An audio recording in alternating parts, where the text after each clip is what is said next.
No, it's, oh, there we go. Now we got it.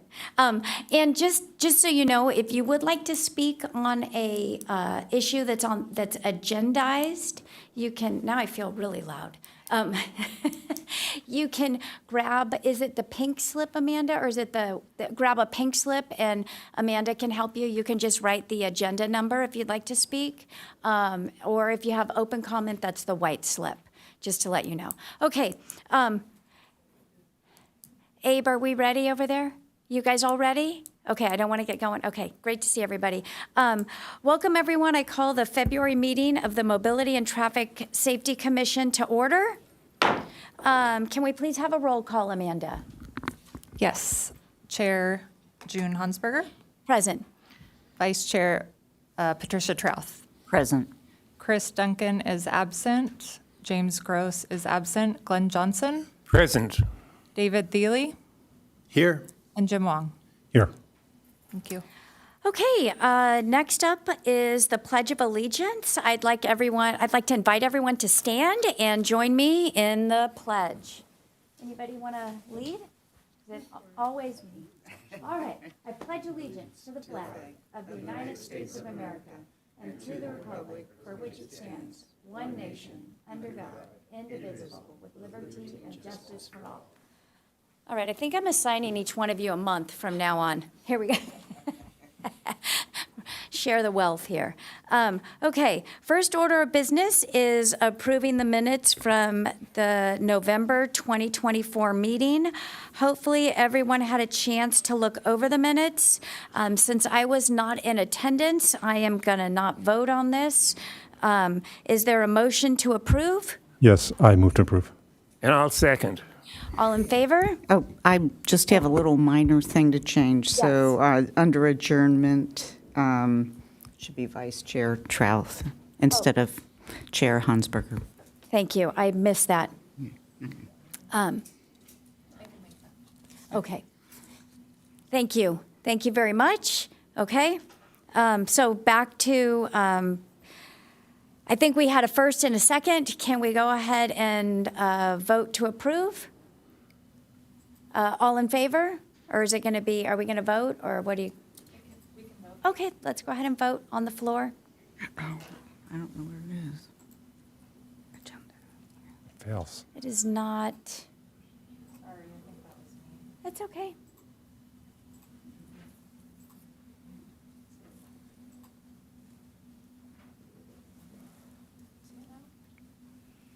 I got nothing. There we go. I'm going to abstain on this one.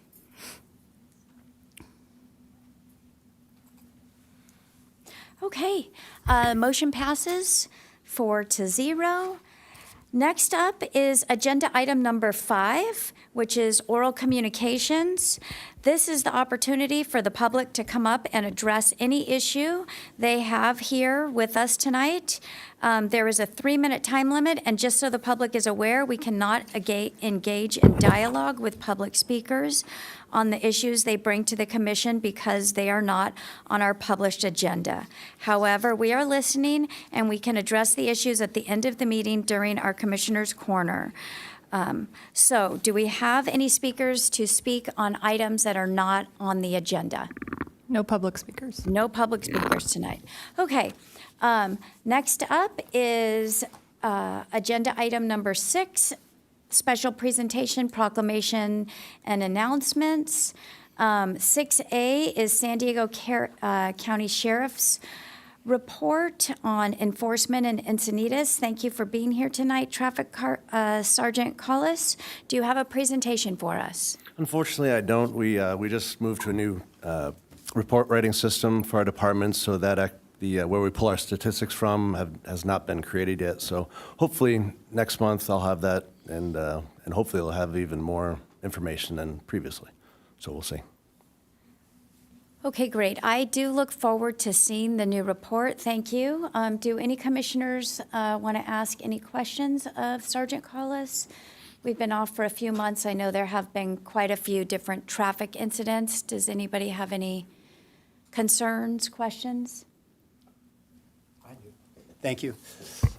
Sergeant Collis, Happy New Year. I have a general question. I travel El Camino Real every day, and I just, if you could refresh our memory, just kind of on the law of speed and speeding. I know it's posted at 30, but if the majority of traffic flow is going, say, at 35 or 40, and myself and Commissioner Johnston are going 30. What's the law there? Are you supposed to go with the flow of traffic? Are we in the wrong? Because it seems like, as the commissioner was, it seems like a bit of a pinball game, because we're definitely in the minority when we're obeying the speed limit.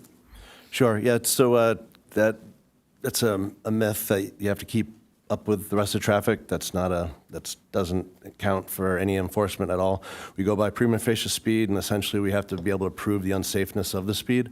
So regardless of what other people are going, if everyone's going 80 and a 30, for example, we could write every single person 80 and a 30. So basically we have to, any roadway, any surface street, not counting freeways, we have to be able to prove the unsafeness of the speed. Thank you. And do you find that since the new speed has been posted, are you finding that generally within 5 miles an hour people are obeying the speed limit on the main? Well, I'm addressing El Camino Real, but Lucadia Boulevard and I think Coast Highway, for example. Sure. It depends on the area. I think speeds are lower as a result. Citywide, whether it's still above the speed limit, that's a different story. But there are speeds I feel I've gone out and actually done enforcement myself, and I had some trainees and stuff, and I've noticed that speeds are down. However, like on El Camino Real, there's definitely still a speeding issue for sure, but it's not as problematic as it once was. But then there's other areas like on the coast where certain things have been done engineering-wise that speeds have slowed down. Excuse me. And so it just depends on the area. But for the most part, I think, based on my experience, citywide speeds are definitely down, on my own observation. We'll keep the momentum going, I hope. And just on a side note, I saw one of your colleagues on Santa Fe just yesterday, so appreciate that. Absolutely. Thank you. Mm-hmm. Any other commissioners, questions, concerns? I was just wondering if you could provide a brief summary and a quick update on the incident that happened where a pedestrian was killed on 101 doing a mid-block crossing in the evening. What do you have for us? Sure. We are still some absolutely tragic story all fatals are, but extremely tragic, this one. And we are following some leads. We have some really good leads. Unfortunately, we can't put anything more out at this point because we don't want to mess up any of those leads, potential arrests or something. So for now, we probably will be putting something out soon. But for now, we're following. We have narrowed it down a bit, but we're still working on it. Okay, I appreciate you working on that. And then can you just, if off the top of your head, were there any other pedestrian car incidents or pedestrian bike incidents since we met in November? I thought there was another one that I wanted an update on, but it's just not coming to me. There was another fatal with a bicyclist involved that was struck in the bike lane on Encinitas Boulevard. That was actually we thought was a hit and run at the time, but we're still sorting out the details on that. But we do have the driver, and we're still writing the investigation, and we'll essentially present that to the DA as in the near future. Okay, thank you. I guess it's just a little tragic to start our year off with Sure, absolutely. 2 fatalities, and then our goal of Vision Zero is definitely we're not there. So maybe maybe, Mr. Buck, when we are talking about our city, we can discuss how to try to achieve a little more of our Vision Zero goals here. So thank you very much. Thank you. Much appreciated. Any other questions? Okay. Well, I guess that was a great segue into mobility manager updates from Mr. Nick Buck. Do you have a presentation for us? Thank you again for being here tonight.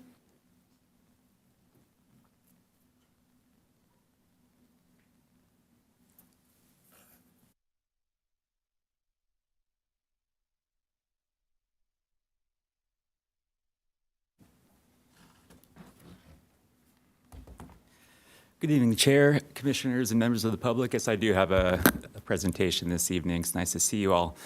Thank you for the opportunity to present. It's been a little while since I've shared with you some of the updates about mobility-related programs that we're working on at the city. And yeah, we'll talk a bit about Vision Zero in the presentation as well. All right, first I'll talk about education efforts, just an update here.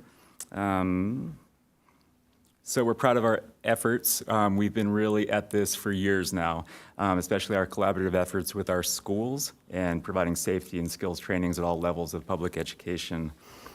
We've been consistent with our monthly classes for years now, and we have terrific local instructors that work for the San Diego County Bike Coalition, and we've been reaching a lot of people. So to date, we're at almost 850 students who have participated in the 3-hour course, which really is a great amount of online or on bike and in class, really just kind of the most robust level of education as a baseline for people to have if they're out there riding bikes and e-bikes in Encinitas.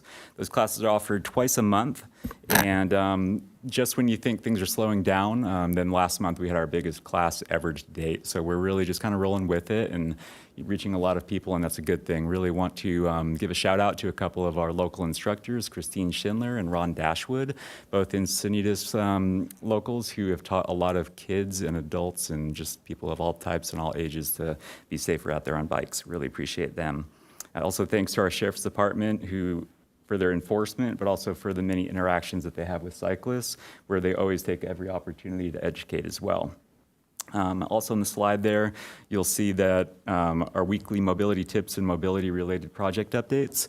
It's a good idea to subscribe to the city newsletter where we share those weekly, and we've been keeping really busy as a lot of these things have kind of hit the pavement. And also we're sharing a lot of useful tips for drivers, cyclists, and pedestrians alike.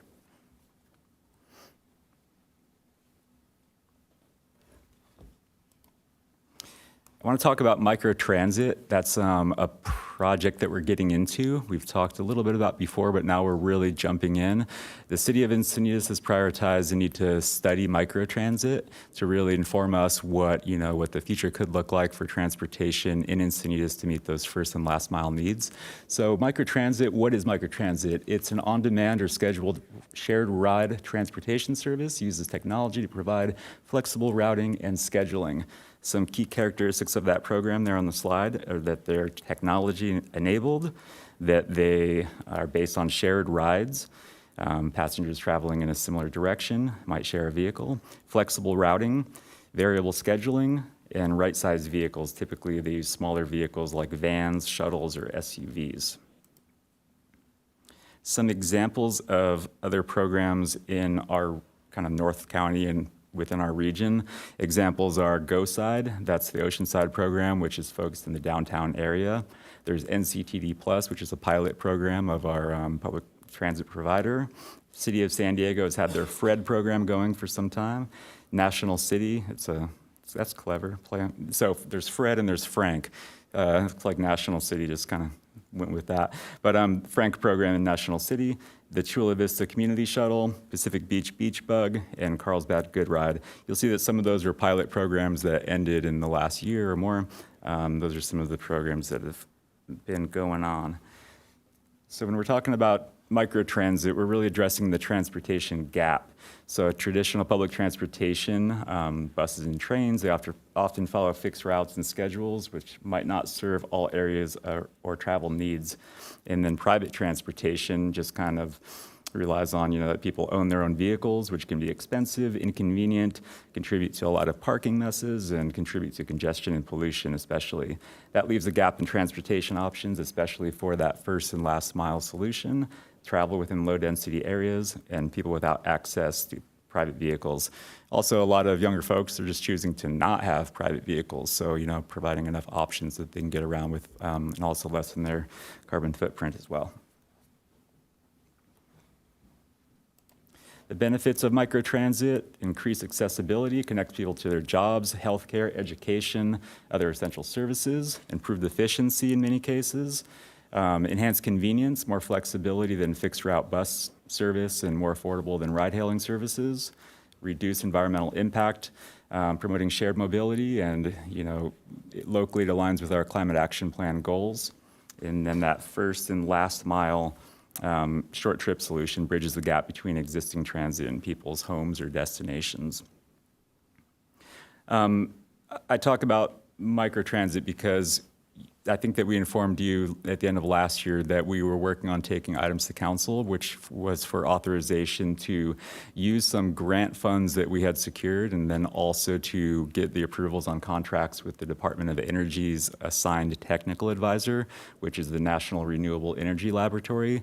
That would be the kind of the experts working on a study for Encinitas. And so we got all those authorizations at the end of December. So now we're kind of in the phase of this project where we're just getting those contracts signed off and getting into the study. The study itself is probably looking at a little less than a year from start to finish, a pretty robust study, really looking at Encinitas' needs, trends in transportation, just really all the factors to then inform Encinitas for what could be different models of a microtransit solution in Encinitas and what the cost would be, and then opportunity to get funding for. So as we get into this and then move through it, we'll for sure be bringing this item back to the commission as well. All right, and then talking about our comprehensive safety action plan, that's what I'm talking about, Vision Zero. So last year in the City Council strategic planning exercise, they really prioritized working toward Vision Zero.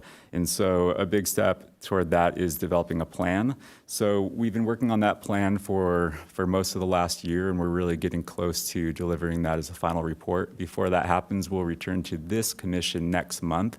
Our consultant will present our draft comprehensive safety action plan. So what goes into that plan is a lot of collision analysis. Our consultant completed that analysis, including meeting with stakeholders, including Encinitas Bike Walk.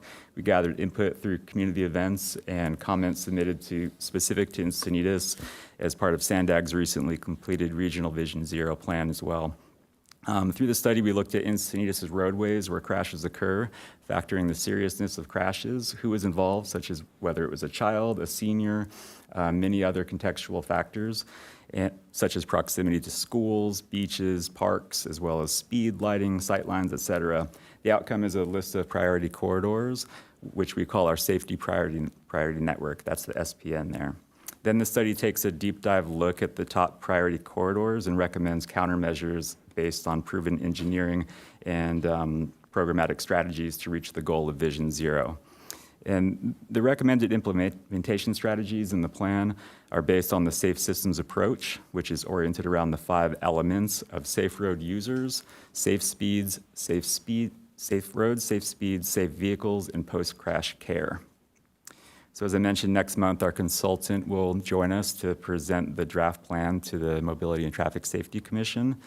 And having a comprehensive safety action plan best positions the city to compete for federal and state grant funding to do these safety improvement projects in Encinitas and to apply for recognition as a Vision Zero city. That's a good designation to have as well. So that'll come back to the commission next month. Then some fun stuff coming up. We're working towards some things in the month of May. May is nationally recognized as Bike Month. Some of the things that we do in Encinitas are we tend to have a proclamation to declare May as Bike Month in Encinitas. Encinitas hosts a pit stop that's part of the SANDAG Bike Anywhere Day program. So look that date to be announced soon, and a location on Coast Highway that we will host. And then a big event for May is our Ciclovia Encinitas event. This will be the 5th time that we've done our Ciclovia event. It's on Coast Highway 101 in the downtown area, and we'll come back to you with ways that you can get involved in that event. That is my report for this month. Open to any questions.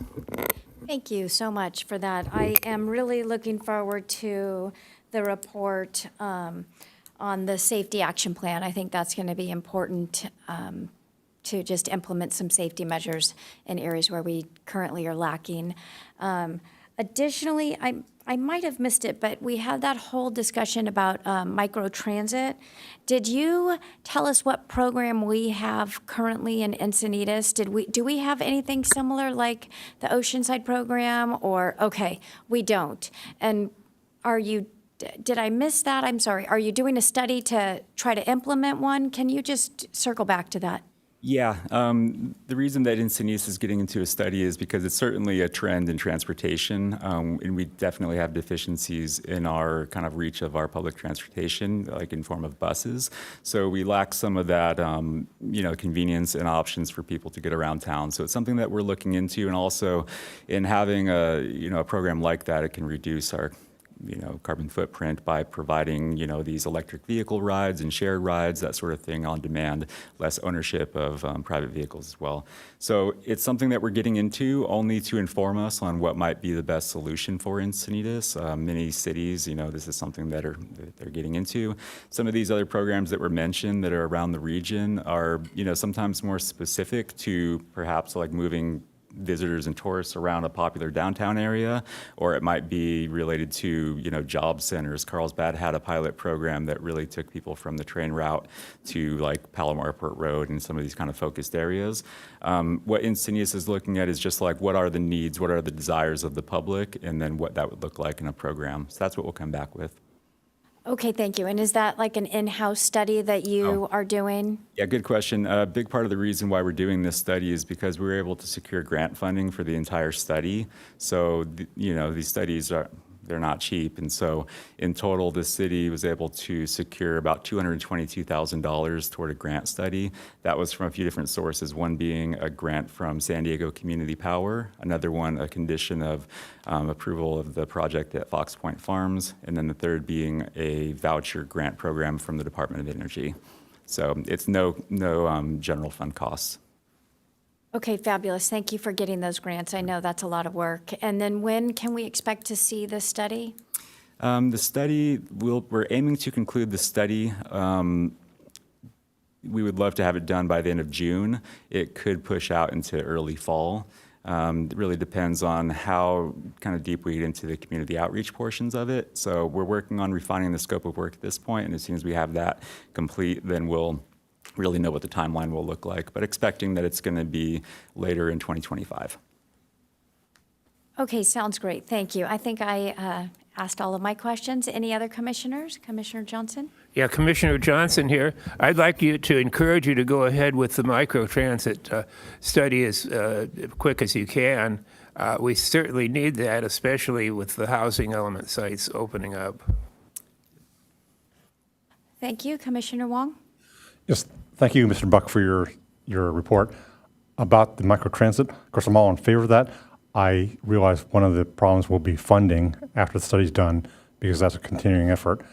Now, I know that the Pacific Beach Bug, is that what it's called, is funded mainly by their community parking district, the parking benefit district. They call it community parking district in San Diego. They have 7 of them, and I think that we could actually solve 2 problems with one by having a parking benefit district in our downtown, because there's always complaints about parking. So it would also provide funding for something like microtransit, also enhancing the area and reducing traffic. So would your study consider that at all, or are you looking into that at all?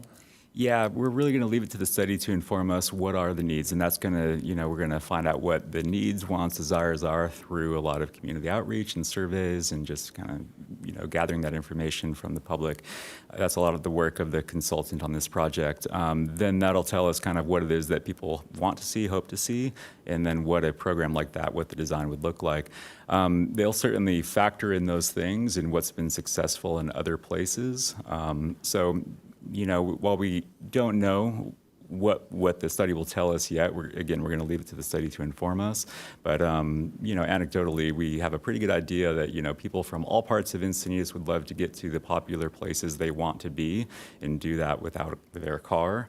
Really takes a lot of stress off of parking, is sometimes more fun, often more convenient, and if they have concerns about environment, it's a good reason to do so as well.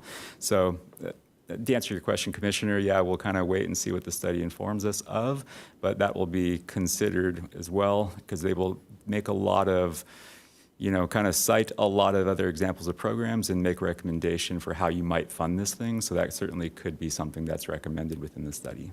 Okay, because I imagine they'd have a number of importation proposals, like having golf carts or little vans or what other districts have used for transportation and how much they'll cost. And I'm sorry, did you say that they will look into how funding mechanisms, such as how Beach Bug is funded or how FRED is funded? Correct.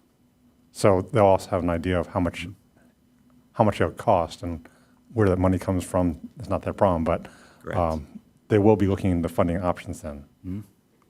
Okay, thank you. Because I'm all for this. I can see the need because everyone who drives around Encinitas knows that there's traffic problems. It'd be really nice if it took even 10% of people off the roads, off the cars. Okay, thank you. Sure. Thank you, Commissioner. Any other commissioners? No? Commissioner Thiele? I do, yes. Thank you, Mr. Buck. Thank you for that presentation. Very helpful. And congratulations on the education component with the students. Obviously, that's critical. And the consistency of that makes all the difference. And so we appreciate that, absolutely. I have a question about La Casa Canyon High School, because I know it's outside of the city of Encinitas, and I'm wondering if you've made any progress with collaborating with Carlsbad, or is that an ongoing situation? Thanks for that question. Yeah, in working with San Diego District, the MOU that we have with San Diego kind of defines the types of programs that we offer and, what the relationship between the district and the provider looks like, and then where classes are held and how those are promoted, all those sorts of things. So since we last met and since we last discussed this, yes, the San Diego District really began to extend that out to the district at large. So we're in a good place with that, recognizing that many of our students in Encinitas may attend schools in other places. There's a lot of overlap in that district, especially between, we've got kids that live outside of Encinitas and attend schools in Encinitas, and then conversely kids that, live here and go to school elsewhere. But what's important to us is that all the kids who, might be going to school at, riding a bike to school, visiting a friend, spending time enjoying Encinitas, that they're safe on our roadways. So, that that difference is less important to us. What does matter is that the kids are safe. So, yeah, that's available to all students within the district, and those classes are held on campus at the Encinitas schools, including SDA and Degano at this point. But that's where the classes occur, but open to any students in the district. Thank you. Thank you. Okay, well, I think maybe that wraps it up for our questions and comments. Again, thank you so much for being here and for presenting tonight. It's really appreciated. You got it. Thank you. Thank you. We look forward to seeing both of those studies. Okay, next up on our agenda is our action item 7A, which is the intersection improvement design at the intersections of La Mesa Avenue and North El Portal, South El Portal, and El Portal Street. And then second of all is a bike route design along San Elijo Avenue. Before we begin, I was hoping, Abe, that maybe we could bifurcate this and take each thing one at a time, because I think, if I'm reading the room correctly, we have a lot of people here to speak about the La Mesa, and I'd like to keep them separate. Sure. Okay, thank you. Thank you. I look forward to your presentation. Thank you, Chair. Yes, we have two simple intersection and roadway segment striping modifications with this report that we wanted to receive input from the Commission before we go any further on this. One was driven by a request we received from, I think, a couple of residents that contacted the city, requested evaluations. The other one, we had, the second one on San Alejo, we had comments and input both from residents and from Bike Walk Encinitas. Focusing on the first one, this is the intersection of, let me open up the aerial view. This is the intersection of La Mesa and El Portal, just west of the El Portal roundabout. There is this, I guess for lack of a better word, weird geometrically designed intersection, 1, 2, 3, 4, 5-legged intersection at off angles intersecting each other with, at the moment, no traffic control in place for any of the legs. That being said, this intersection has been like this since, I guess, the city was built. About, I would say more than 6 months ago, maybe 9 months ago, we received those couple of complaints about evaluation, ambiguity about right-of-way, turning movements. So we did some evaluation, some preliminary evaluations here. Staff did some site visits. We collected some data. Interestingly, there is a very, very similar, almost 90% plus identical intersection in the city of Solano Beach. So whoever built this neighborhood probably built that neighborhood too. They have their own approach with intersection control here. We looked at that. We came up with what we at that point thought would be a good solution. It involved 2 stop signs at each approach with a good amount of striping on the ground. We communicated with the community. We sent out letters to the neighborhood, invited the residents in, and requested input and feedback. The majority input at that point that we received was that, well, this location has been like this forever. We kind of have it figured out. Everybody knows what's going on here. And why do we even have to do anything? Because the collision history here is nothing. It's not really showing any injury or fatality or anything like that. Our explanation was that, well, we are on record about ambiguity at this intersection. We have been contacted, and the intersection obviously is not a usual T or 4-legged intersection. There is ambiguity here. There needs to be right-of-way clarification for drivers who are not familiar, or even for the ones who are familiar. If there is a collision, there needs to be some sort of a clarification with regards to who needs to do what.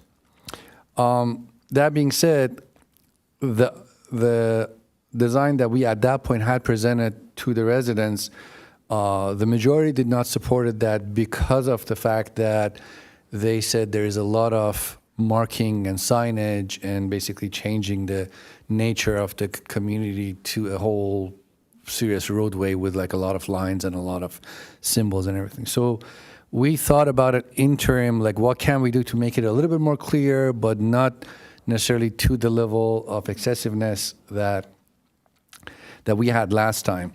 So that being said, we're here tonight with a, I guess, middle approach with not that many lines and not that many markings, not that many signs, that does serve a little bit of what we were after with regards to clarification of right-of-way, who turns what. After we receive the input from the commission, if this is supported, obviously at some point it has to go to council because there are new stop signs involved in this. It does require council approval, but before that, due to our standard practice that we have for these kind of things, we would go back to the community and we present them this. At this meeting tonight, we only notified by email the residents who had come to that community meeting. But if commission is supportive of this approach or any other approach for that matter, we will send out letters again to the community, invite them to the second meeting, and we'll say this is what we want to take to city council, and then receive their input, and then we go to city council after. If commission doesn't like to do anything and likes to keep things as is, basically siding with the majority of the community where they're saying, well, there hasn't been any collisions, yeah, this doesn't it is not as clear as most other intersections, but we know what we're doing. Our guests are okay, everybody's okay. Don't touch this. If commission wants to make that decision, then we don't even need the second community meeting. We don't need to go to council. We just drop this from our work plan. Because on paper, there's nothing fundamentally wrong here. It's basically an intersection. Everybody yields. Whoever arrives yields to the next person. It's just very unclear, I guess, from a non-resident perspective. I don't live in the area, obviously. So the first time I saw this from the area, I was like, oh, who knows, like who's going first if somebody arrives at the same time with like two other vehicles, how do they decide what to do? That being said, it's not a very sophisticated design. The design that we have right now has two stop signs on the two El Portals. There's a little bit of curvature, so we're trying to create a little bit of better side distance. So the two approaches, when they're turning toward El Portal, they do see the stop sign at El Portal, and they all stop. The main road is now La Mesa. La Mesa is basically the only straight road here. At one side, it's a dead end, but it is a straight line, so the right-of-way was given to La Mesa. The other three legs are stopped entering this intersection. This would give us the possibility of adding crosswalks. It was requested at the meeting, but because of the ambiguity here, I'm not comfortable at the moment to create a marked crossing to give the potential false sense of security for residents or people who are unfamiliar to feel like, oh, there's a crosswalk, I can just cross here. I'm open to comments and suggestions and ideas. Thank you, Chair. Thank you. Number one, Abe, thank you so much to you and your staff for always listening and to the community and trying to help them solve traffic issues. It is noticed and appreciated. I have a couple questions, and then I think maybe we should hear from the public. I just have a couple clarifying questions, then maybe we can hear from the public, and then commissioners can ask questions. My two questions were, are you legally allowed to do nothing at this intersection? Because I thought that at the beginning you said that it had come to the city's, it's in the city's radar now, so I thought you had said something has to be done, and then I thought at the end of your presentation you said if the community and the commission decides not to do anything, nothing can be done. So I guess, number one, my first question is, can you clarify, are you allowed to just leave this intersection as it is, or would that put the city at a risk of legal action? So the fact that there's no collision on record here gives us a good out. Basically, it's been here for 20, 30 years. Nothing really has changed here. No additional volume, no new development, no new housing. So the volume hasn't changed. There hasn't been a major shift in the volumes or turning movements for that matter. Side distance is okay. We don't have a side distance issue. The fact that both approaches have a relatively long distance before getting to La Mesa, getting to El Portal. If you're arriving from North El Portal or South El Portal, you do have a very good line of sight. And the warrants are not there based on volume for forcing a stop sign in. I don't see a liability for the do-nothing scenario. My understanding in traffic world has always been when there's no signs around, you give the right-of-way to the vehicle on your right if you arrive. And Sergeant can correct me. So we don't necessarily, there were comments from the neighborhood, why can't we just put yield signs? And my response was that we don't really need, if there's nothing, it's basically the same as a yield sign. So if you arrive with somebody on your right, they have the right-of-way. So the do-nothing scenario basically would be everybody yielding to the vehicle to their right if they arrive at the same time. Okay, great. And then my next question was just clarifying the sentence you said, because I'm all for crosswalks always, but you're not comfortable putting in a crosswalk without a stop sign. If stop signs were implemented, then are you comfortable adding crosswalks? Absolutely. Obviously, with an active traffic control like a stop sign and a stop bar, it's a lot I guess, easier to assume that the vehicles would be at a lower speed, if not a complete stop. So the risk of injury would drastically be higher if you don't have a stop sign in place and somebody hits a pedestrian without slowing down. That being said, crossing is always legal. There's nothing that would make it not legal for a pedestrian to cross at any point at these 5-leg intersections. And again, based on what I've heard from the residents, this is not a location where we have a lot of people who are unfamiliar with the intersection crossing. I would say 90% plus of the people who are crossing here are probably residents who are very familiar with the geometry of the intersection. So I would assume they would choose a place that's safe. Marking that crosswalk, then channelizing that crossing location, first of all, it can be an inconvenience because a lot of people would think they would have to walk all the way to that crosswalk and cross, where with the new law, they don't even need to cross at that marked crosswalk.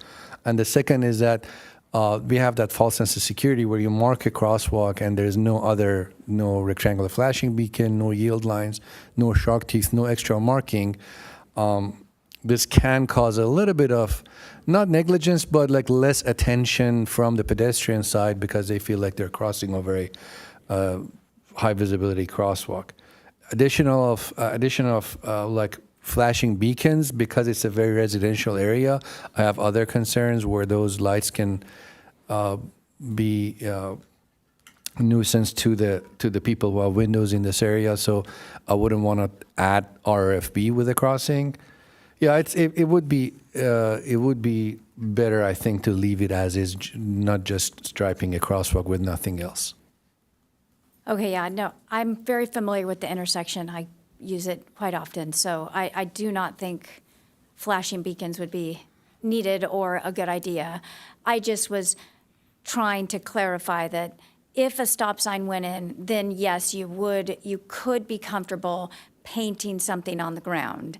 I don't even know where you would do it, but that's a design for later, right? So I just wanted to clarify that if people were wanting a crosswalk, you're not comfortable safety-wise putting one in unless the stop signs are also accompanying it. Correct. So, okay. That's fair. That was just a clarification I wanted to share.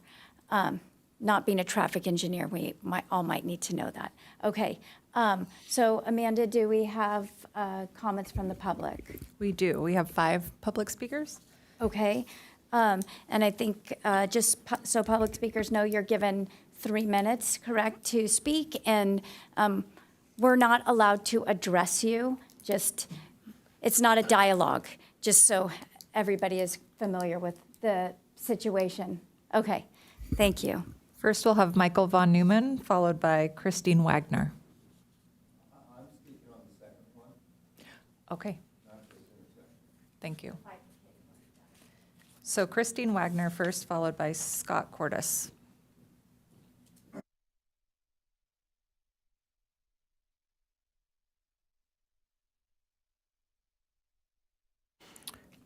Good evening, commissioners.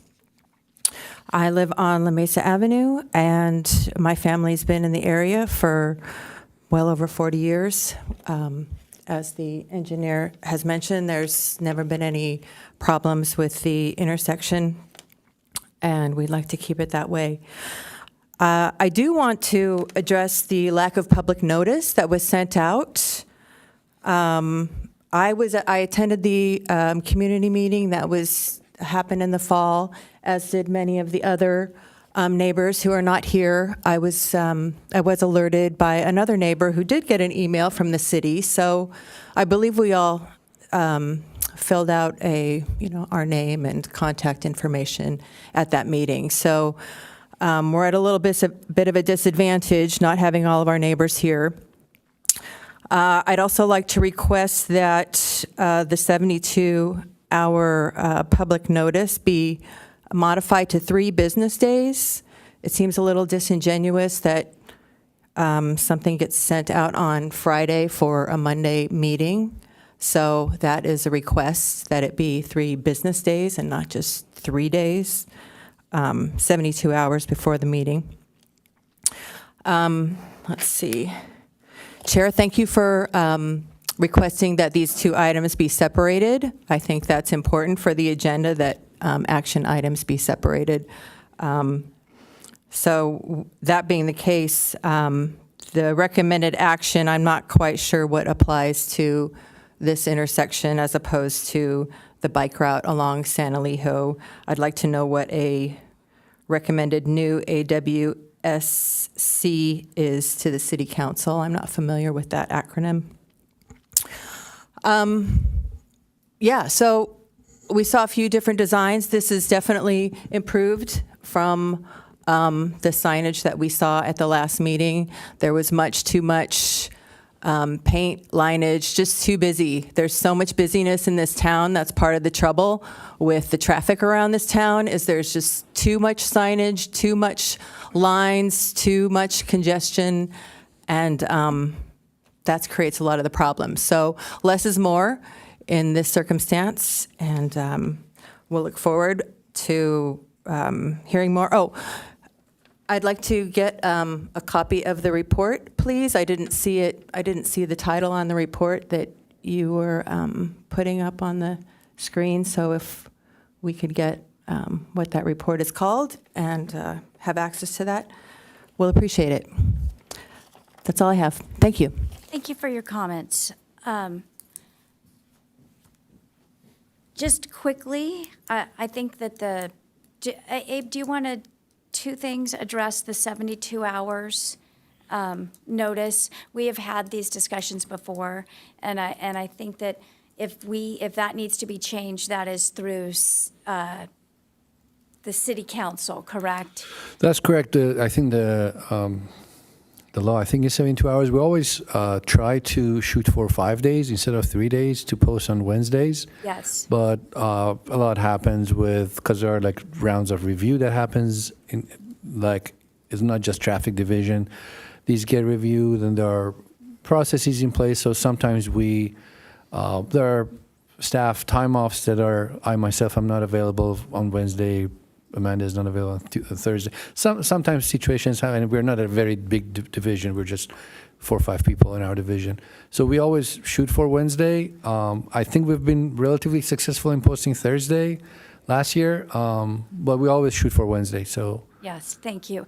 And I know you are a small division, and I know we have had this conversation many times, and you're aware, but just so the public is aware, it is on all of our radar, and we do try to get them, or city does try to get them up as soon as possible, but the legal requirement right now is 72 hours and not business days. So they are doing their best and trying to get the reports out. So just so you know, if you do want to have that changed, please, you can suggest that directly to your council member for whatever neighborhood you're in. And I'm sure Mayor Ehlers would also be interested in hearing about that.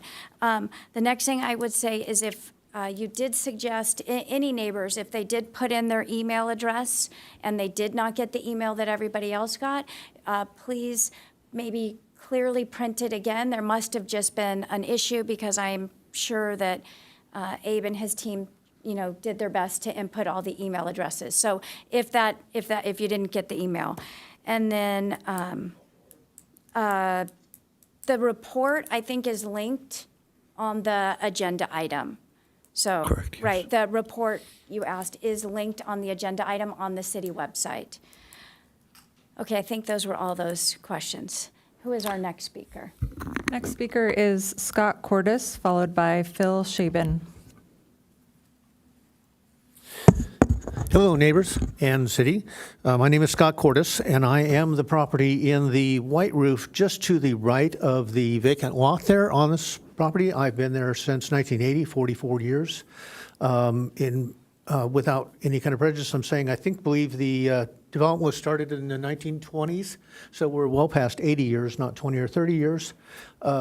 I am not aware of any vehicular accidents in front of that, although I've had my own dog run over on El Portal Street in front of my house by a car going too fast. It was quite a long time ago, but it's shocking.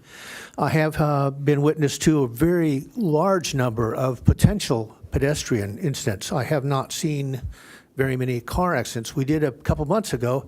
If you would zoom out a little bit, the alley between La Mesa and El Portal, there was couple guys on bicycles zooming down that, and they didn't even stop, and they got hit by a Jeep as they came across, shooting from one alley to the other.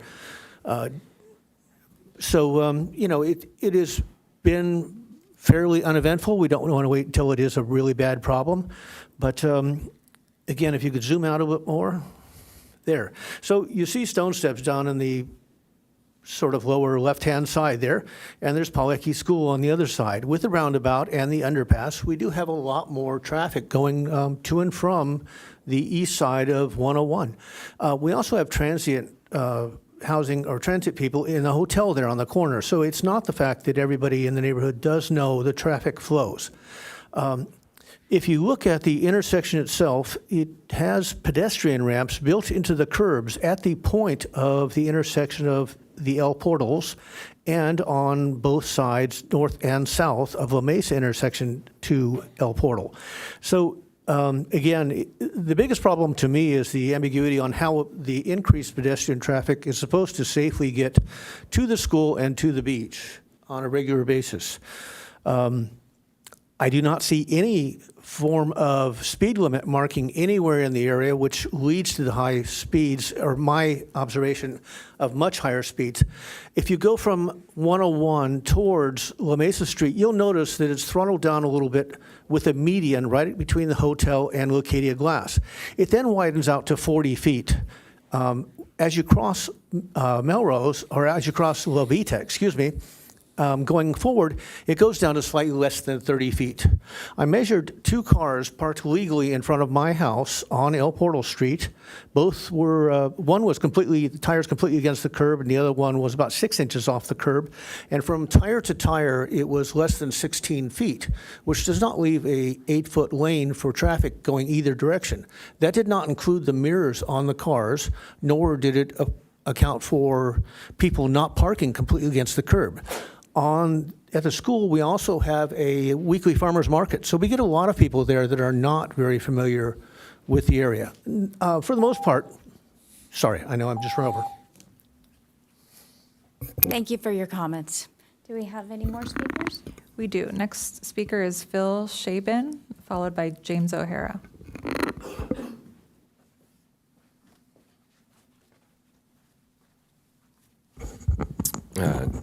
Good evening, commissioners, staff, sheriff, and neighbors as well. My name is Phil Shaben. I live at 493 La Mesa, so that's the end of the cul-de-sac. I've been a resident here for almost 4 years, and I think a sobering way to kick off this meeting, which I wasn't aware of, is this commission has a goal 0 in place of 0 fatalities.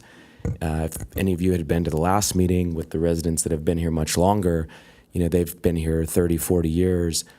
While there hasn't been an incident yet, every single person in the room that I spoke to and that spoke had instances of near collisions. So now this is the second or third meeting. This is on public record and being discussed. I think this is a huge opportunity, and I think this design is much more streamlined and has a lot more support to do something here before there's a life-shattering event for a member of our community where we didn't do something in time.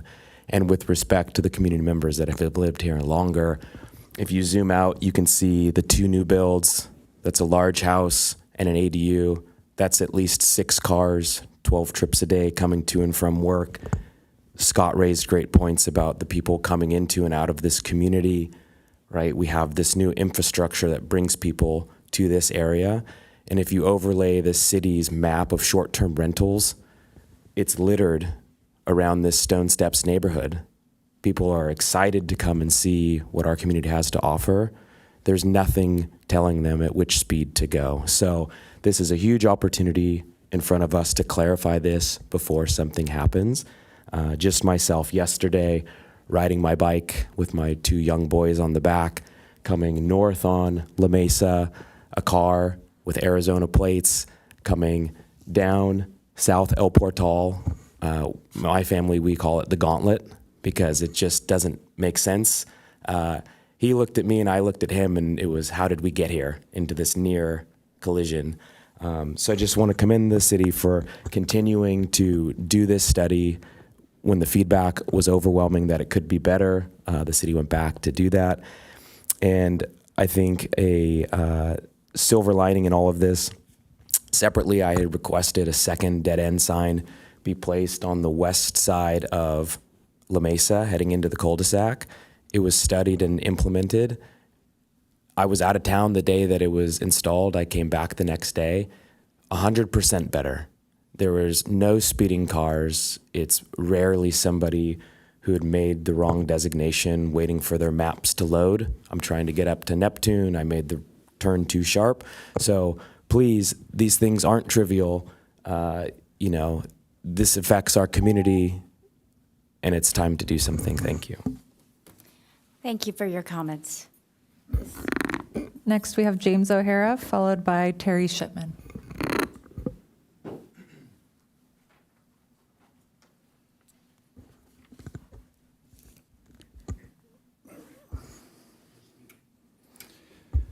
Good evening, Commission. Thank you for your service up here on this commission. I'm actually not necessarily looking at the design up here. I'm actually here on behalf of several of the residents who could not attend tonight. I received information on behalf of residents in this neighborhood who received their public notice on Friday, February 7th, 2025 at 4:37 p.m. from Abe. The agenda was sent out on Wednesday or Thursday of the week, giving the staff time to give people 72 full hours of business days notice. Had it been our staff at City Hall on a week where we're closed every other Friday, people would not get it till they showed up on Monday morning, which is essentially what happened. And at 72 hours on a weekend, we know that a number of our residents are out of town on weekends. They're not around. They don't have access. So we sent this out, giving them essentially 24 hours notice. I think the department is big enough that if we can get out an agenda, we can get out a 72-hour notice in a way that is as reasonable as we would expect it ourselves. So within that, because I know that a number of residents aren't able to come here to voice their support or disapproval of this design, which I believe you've worked very hard on, and I hear a great input from our residents here. I still would like you to kind of carry this forward in a future meeting where you can make a decision with your full input from all of your residents who deserve to be here to speak with you. This may have been a mistake to have not given people a full amount of time to notice and respond to this, which I'm sure it was. But I think in that we can step back, we can say, hey, let's give everybody enough time, an opportunity to plan to be at this meeting. It's their neighborhood. They deserve to be here. So I'm asking you to push this off to the next time. Thank you very much. Thank you for your comments. Anybody else? Yes, our last speaker is Terry Shipman.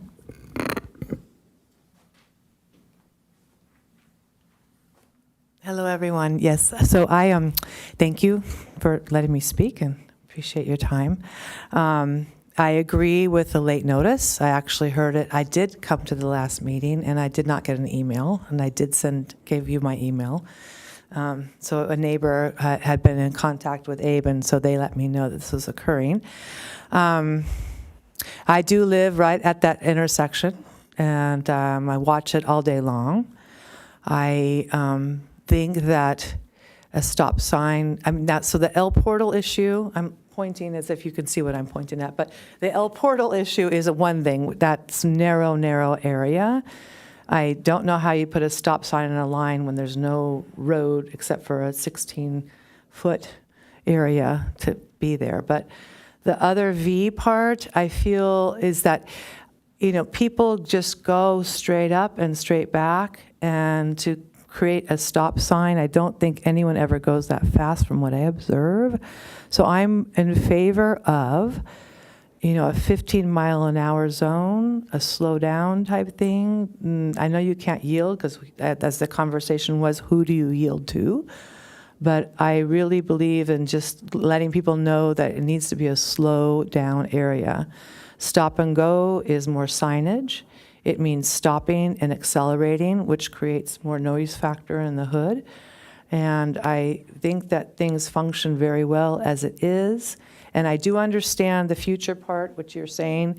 I do live next door to that big two-story, blah, blah, blah, blah, blah, all the cars. They have an alley, which they have now paved behind my house, and they're putting parking spaces behind their garages back there. So that unit that's now dirt on your picture is going to have parking in the alley for those houses. So that takes away those parking issues. So I am speaking in favor of slowing things down at a lower speed and letting people merge as they do, because no one can fly through that spot. It's just, you know, it takes care of itself, and it has for years, and I've been there for 18 years. So that's my piece. I appreciate you listening to me. Thank you. Thank you for your comments. Any other speakers? Okay. So commissioners, first of all, Abe, would you like to comment on anything? Oh, yes, Chair. First, I want to recognize our council member here. Amanda mentioned James O'Hara. He's our new council member in the city. I do want to add some clarity. I didn't notice when you arrived, council member, when I clarified the situation with the public notice. Were you there from the beginning? Okay. Yeah, this is not a public hearing. We almost never, in cases like this, where there is an item that is reviewed by the commission, notify the neighborhood.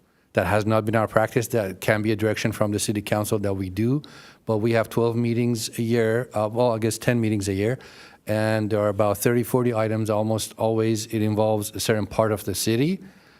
These are for our commissioners, and there's public notice that people can check our website and be notified of the agenda, but we don't send out letters or emails. This specific case was, I guess, above and beyond our standard practice. We did have a community meeting in October, and we had a list of emails. The ladies who said they didn't get an email, I'm assuming maybe they're spelling our staff because it was handwritten, I guess.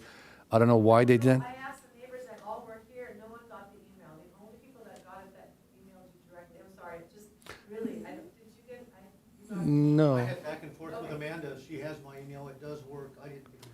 No, the email. So you get one? Amanda, okay. No, we did. Do you know, Amanda, how many emails were on that list? I got it forwarded to me from a neighbor, so I didn't get it directly. So there was a list that they had. I guess, again, I'm assuming if you wrote it down, maybe it was a two-pager. I don't know, but they had a list that they sent it. But again, this is not really a public hearing that we notified the community. So you will, as I explained earlier, if commission support, I mean, there's a chance the commission says, hey, you don't even need to do anything. We're comfortable with keeping things as is. We don't need a public hearing. But if commission agrees with the staff recommendation, or if commission has its own suggestion, then we will have our second community meeting like last time, 500 feet radius. We'll get a letter, a date, usually about a month in advance. So there would be good public notice for you to provide your information. When we go to council after, the public input would be included in the report for council. I'm open, Chair, to questions. No, thank you so much. I want to thank our council member for Yes. taking the time to come here Yes. for the residents. And thank you for clarifying, just so that the public does know that there will be another chance for them to put input before it goes to council. Perfect. And I appreciate you clarifying that neighborhoods are not sent emails if the item is on the agenda. Okay, perfect. So on to commissioners. Are there, anybody have a comment? Yeah, Commissioner Johnson here. I'm not aware of what the posted speed limit is on those streets, or since it's all residential, whether they're 25 or 20. Maybe Abe can clear that up. Yes, Commissioner. These are, I don't think any of these roads were selected as a part of our AB 43 program. So these are just standard prima facie 25. They might not even be signed. But because they're residential streets, it's 25 prima facie. So these are 25 mile an hour de facto speed limits. And I'm not sure what the problem is that we're solving here, but it looks like if we do solve the problem, it'll involve signs and paint. Is that correct? Can you please repeat that? if we figure out what the problem here is, will it essentially involve signs and paint being recommended by staff? Correct. As mentioned earlier, this is how the intersection looks like right now. Basically, a big unmarked space, and vehicles arrive at these 5 legs, and they yield to each other, I guess, based on courtesy, based on driving experience, based on what they feel they could do safely.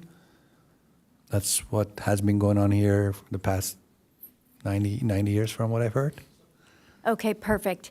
Thank you. Any other commissioners? Commissioner Trouth? Yeah, I was, just going to say that I'm not sure there is an issue here. It seemed like there were a couple of people from the community that don't see any issue. So I guess if there is an issue, it needs to be clarified more. And then it certainly is a unique intersection. So if we do decide to move forward with something, I think it needs to be vetted again with the community. Thank you. Okay, any other commissioners? Thank you, Chair. So from my understanding from your report is that the purpose of the study and the suggestions is because there were requests from residents to look into possibly traffic calming, because even though most cars may be okay in speed, there are cases where there's some that are too fast. I'm really sorry to hear about your dog. That's really a sad thing to hear about. And as we know, speed kills. This is a difficult intersection to solve. And it seems to me that one of the problems is that there's actually too much space. And too much space means that people are tempted to drive too fast. So I think there's a way of solving this that also is an opportunity, because as you can see, those big triangles make it seem like there's plenty of space. But if you change it so that those intersections, north and south at Portal, intersect at right angles, you have a right angle turn, then that leaves a huge space that you could use for a pocket park or something. And it solved 2 problems at least. One is right angle intersection is a lot safer than an angled one like this. It forces people to slow down and stop. You have shorter crossing distance for pedestrians. That'd be a really nice place to have pocket park there.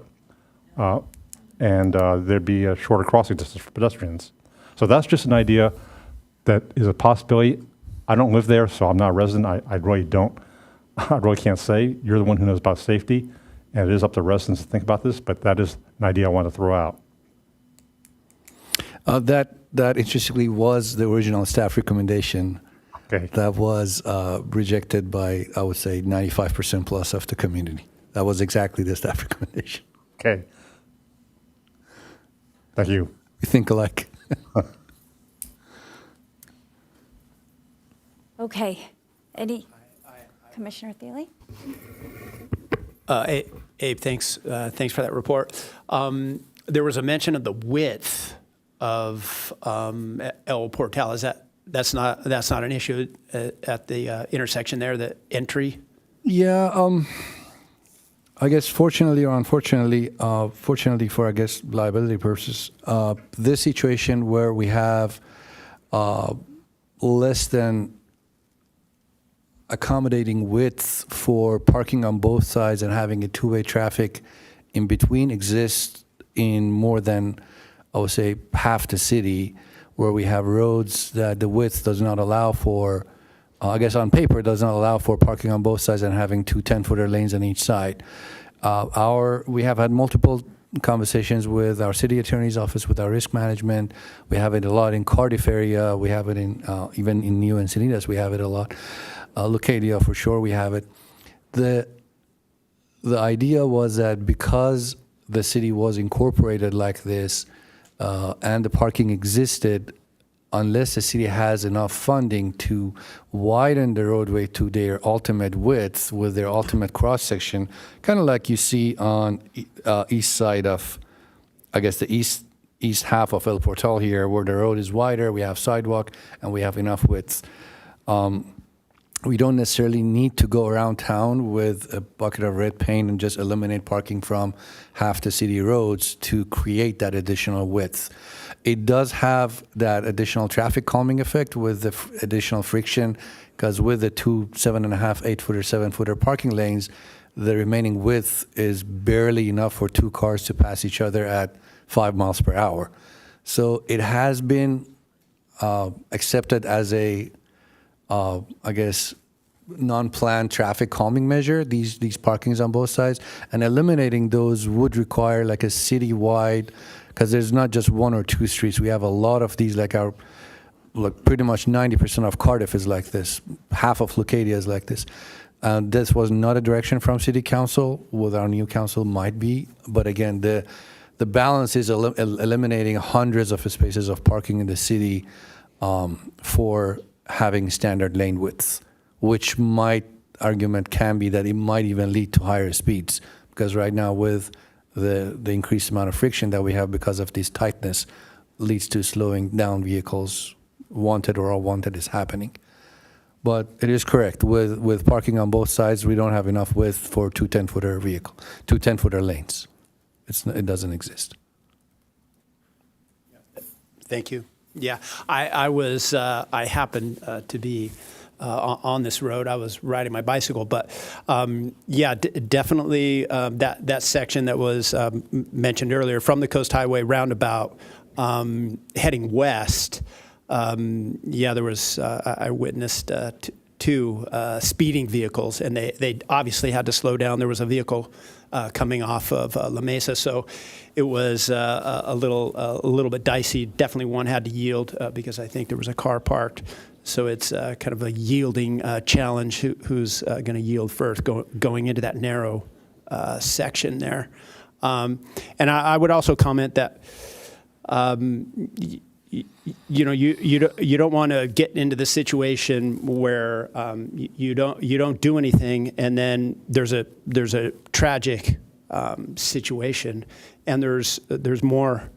There's going to be more people, more traffic, and it's just going to increase there. So we need to be careful of that. So it looks like a good plan, but I can see both sides. Thanks again for bringing that to us. Thank you. Any other commissioners' comments? Okay, I have a couple. I did appreciate Commissioner Johnson asking about the speed limit, and there are no speed limit signs there. I did hear from the public wanting both things. I heard wanting signage, and I also heard the public wanting less signs. So it is always complicated when you have public input, especially in meetings. But I do appreciate that you've already had one public meeting and you listened to the public and you came back with this design.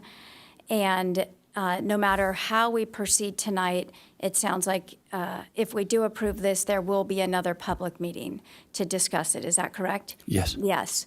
So I do agree with Commissioner Thiele that this intersection does need to be addressed. It is dangerous. We heard of a bike accident, a dog getting run over, a neighbor who was just recently had an interaction with a car on a bike.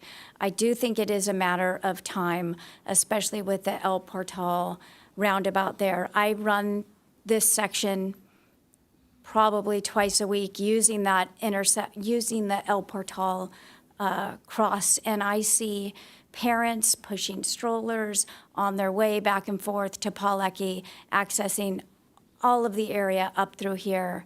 I also drive there to swim at Stone Steps, and I know that most locals do realize you approach slowly, but when we have lots of people who don't live here approaching an intersection that is unmarked, it is dangerous. And I feel like this is a really simple solution, and the good news is it sounds like You've already met with the public once, and hopefully they will agree and support this, but if not, they'll also have a second chance for input. So since this design has already been through public review and through traffic, I am in support of this. So I actually move to approve this. Do I hear a second? I will second. Okay. Any other questions or comments? Yeah, could we clarify what we're approving? I just want to make sure I'm clear. Sure. Abe, would you like to clarify the design? Yeah, the striping that you see on this exhibit on the page and the stop sign that would require city council approval. We will conduct a community meeting before taking this item to council to make sure we have all the community input when we present it to city council. And are there, I only see 2 stop signs at the moment. Are there 3 that will be implemented? There's one hidden on El Portal here. Okay, thank you. I thought there were 3, but I just was missing it. Okay, so there will be 3 stop signs and yellow lines and white lines that we see up there. Correct. Okay, does that answer your question, Commissioner Trout? Okay, yes. Any other questions, comments, clarifications? Okay. Can we have a vote? Yes, I can split the item manually, Please. but I'm limited with the software, so I'll do a verbal vote, if that's fine. Sure. Commissioner James Wong, Aye, yes. Commissioner Glenn Johnson, I'll vote in favor. Chair June Hunsberger, In favor? Commissioner David Thiele, I'm in favor. and Vice Chair Patricia Trouth. I'm in favor as well. Okay, thank you. Thank you to the public for coming tonight. I appreciate you taking the time, and thank you to our council member. Next on our agenda is Part B of this.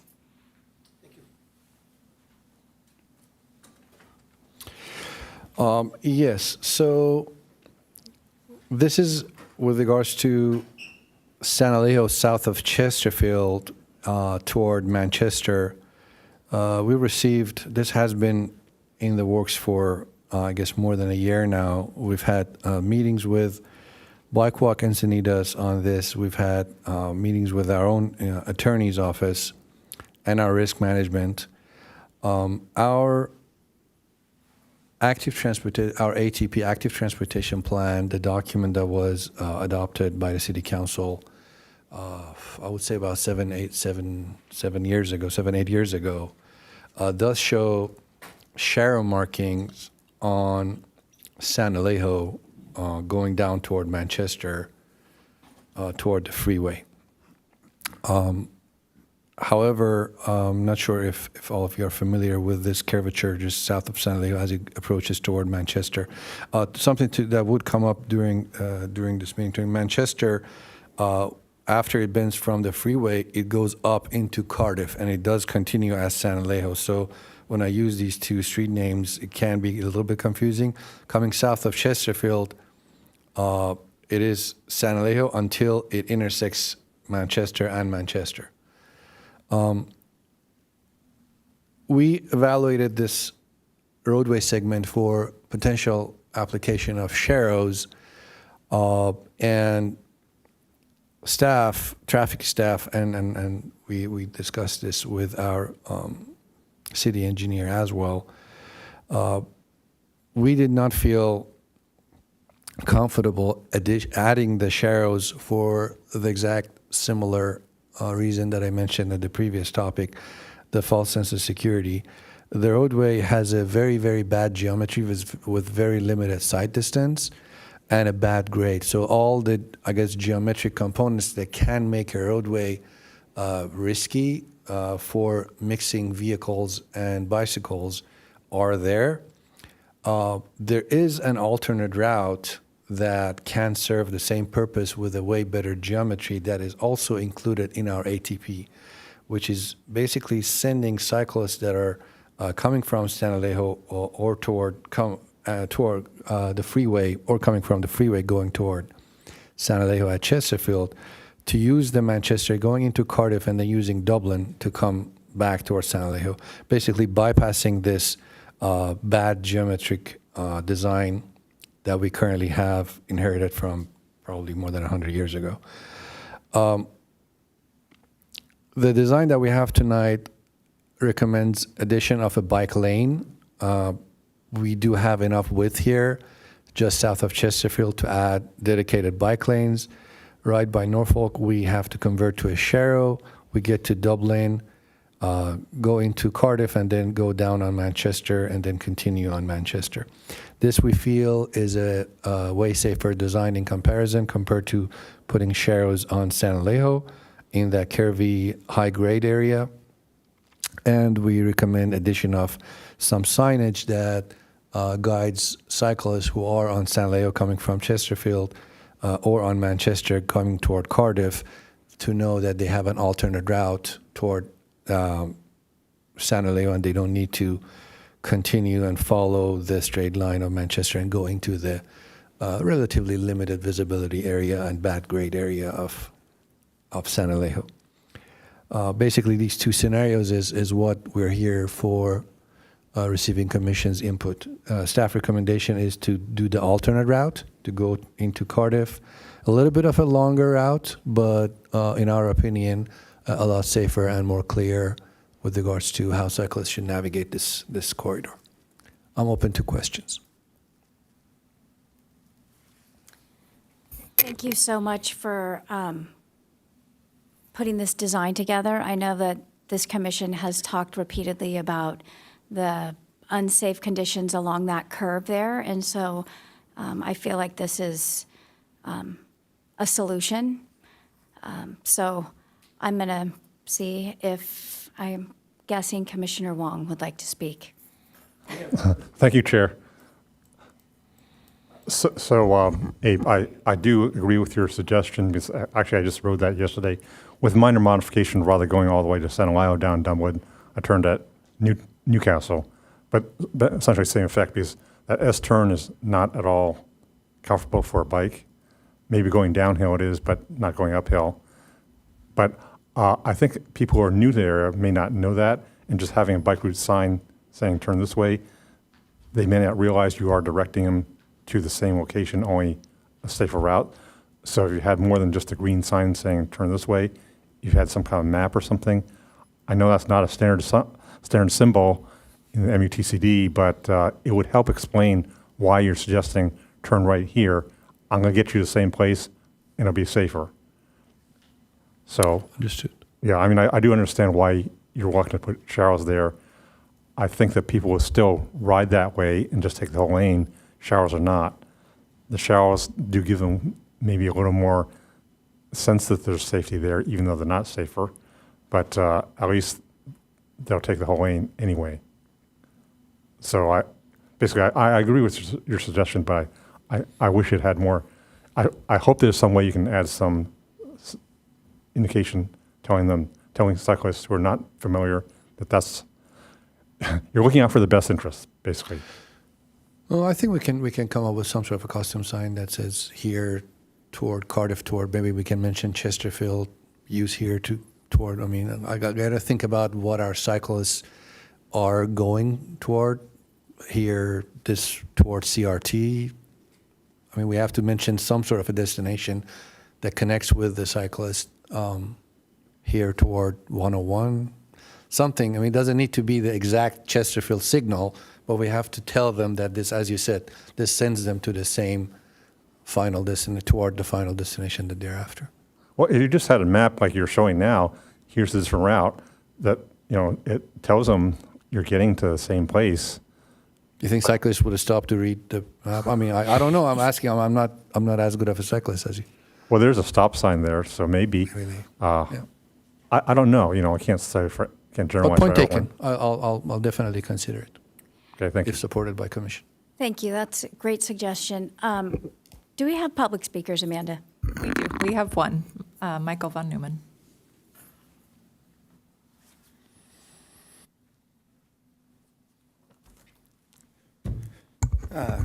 Good evening, Commission.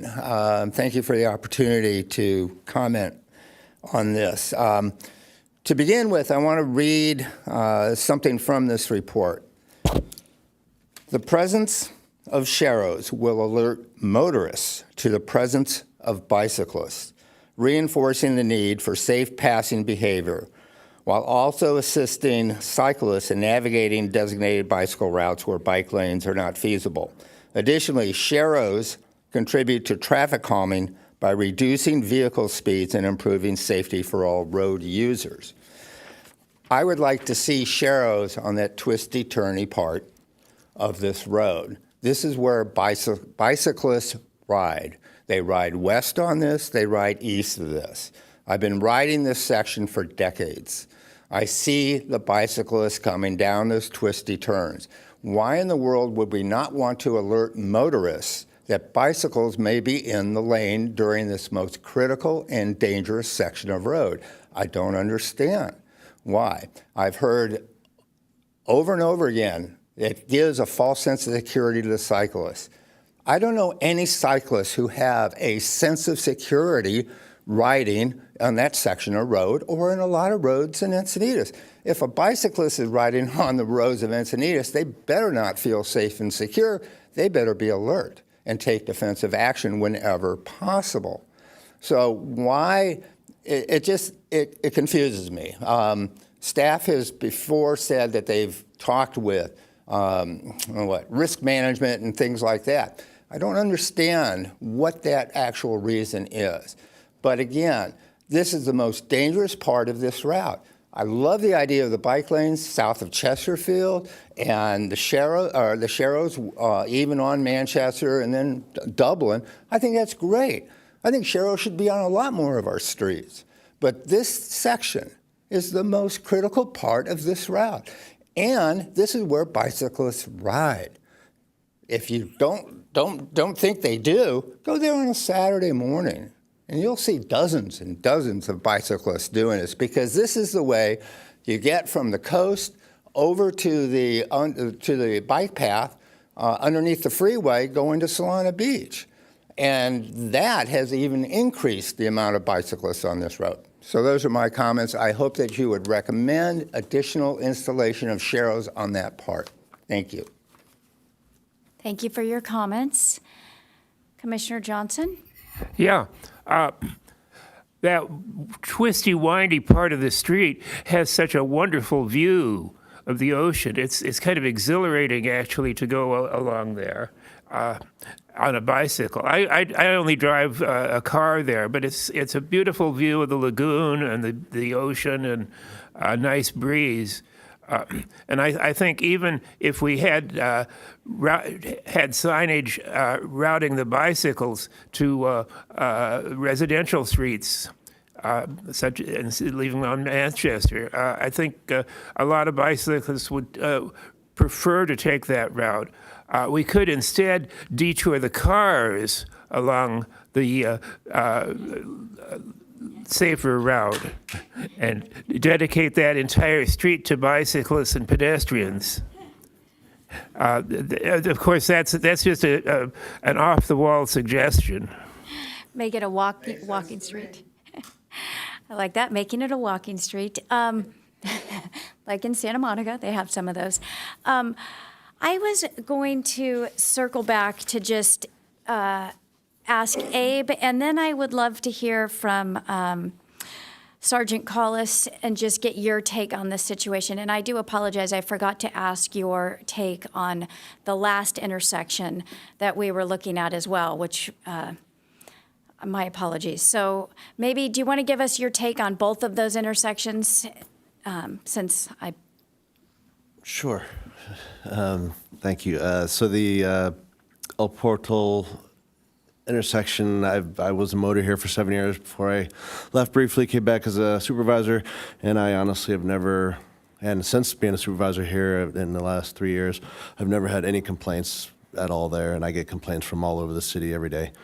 I've never heard of an issue there. I've never heard of collisions, really. I'm sure there's been, but I've never heard of any. So I don't necessarily think there's a problem, but I also don't live there and experience what they experience. As for this area, I like the idea of bikes being in a neighborhood, away from these areas where you don't have sight distance around these curves. However, this is a very slow street. People drive generally slow around these curves, and people do generally expect there to be cyclists along this route. So, I mean, I honestly am fine either way, in my opinion. But I mean, you drive this route, you expect there to be cyclists, especially on the weekend. I guess, what do you think about adding sharrows to this section? Because I know this question has come up multiple times, and I don't think we've ever asked your thoughts. Being you're out there dealing with traffic, seeing collisions, do you think that an addition of sharrows along this curve is an issue? And then I would like to hear from Abe again why you're concerned about them, because I mean, to me, sharrows are just markings on the road. There's already legally a bike can already ride in that area of the roadway, so they're just markings of the road. Whether cyclists or drivers pay attention to them, either way, they're not necessarily. It's not a stop sign where you have to stop. It's just a notification to say there could be a cyclist along here. So I don't know if they would make a difference one way or the other, to be honest. But so yeah, I'm still kind of either way is fine from my standpoint. okay, thank you. And then Abe, would you again share? Thank you so much. I appreciate your input. Would you share again your concerns with putting sharrows there? Yeah, as mentioned when I was going over the item, well, we have, this is basically in the traffic world, the I don't want to say worst, but as bad as it can get to design a roadway. We have bad slope, we have bad grade, we have bad geometry, we have limited sight distance, we have pretty much all the red flags when it comes to risks of, I guess, errors and mistakes and collisions. Now, because of these situations, the speed is really low, but because of the grade, especially downhill, we have higher speeds. This is going, I guess, north toward Chesterfield. As you can see, you can barely see beyond the curve. This is going uphill. Now, if a vehicle is coming downhill, this is the second going uphill again. Very limited visibility. Imagine a biker being behind this hill. There is a sharrow that tells them it's better for them to be in the middle of a lane, but then there's a vehicle coming, trying to, go above the hill at like maybe 35, 40 miles an hour with very, very limited sight distance. Vehicle going down, the situation is even worse. So you have very, very limited sight distance here, and then a vehicle is going at 35, 40 miles an hour downhill, turning right into a bicyclist that might be in the middle of a lane. Same situation with coming down Sally Hill, as you can see. Again, this is a vehicle going down. This is what they see. Basically, maybe about 100, 150 feet is the maximum they can see. I'm not rejecting the fact that there are bicyclists riding at this segment. It's just the balance of, are we making it any better by adding sharrows, or possibly making it worse by creating that situation where a bicyclist feels like, I don't need to worry that much anymore now that the city added these sharrows? This is the balance I'm thinking. I feel like it's better not to create that situation where a bicyclist feels like, the city added sharrows, now everybody knows I'm here. Because even the driver, even if they see the sharrows, if they don't see the bicyclist, just seeing the sharrow doesn't mean I'm going to automatically slow down. The sharrow is not by itself a traffic control measure where whenever you see a sharrow, you have to drop your speed by 5 mile or 10 mile. If you don't see a bicyclist, it doesn't mean anything. Yeah, I guess I'm not a cyclist, and I would be terrified to ride that corner. However, I think I have shared before with this commission that I appreciate anything that is notifying me that there could be a cyclist on the road. So, like having the bike lanes painted green so I can really see them. I appreciate when I see a Sharrow to go, it just makes me stop and think and go, okay, there could be a bike here. I might be a cyclist there. Or if we're not going to put a Sharrow in there, then even a sign that says, look out for bikes. But I feel like we have in this city so many conflicting opinions. We just even heard tonight people in the exact same neighborhood wanting signs and not wanting signs. I want a speed limit posted, I don't want more signs. So I always feel like paint is an easy way, and I think Sharrows along here actually would be a good addition, but I'm interested to hear what my other commissioners think. So I'm sure everybody else has an opinion as well. Chair, I have to second your motion. Sorry for interrupting, but I have to agree with you, and I don't think Sharrows necessarily add a sense of security, but does tell drivers that this biker has a legitimate reason for being in the middle of the road. And as the sergeant pointed out, he or she has a right to take the road, take the lane, and they should, because there is not enough room for a car and bike to pass.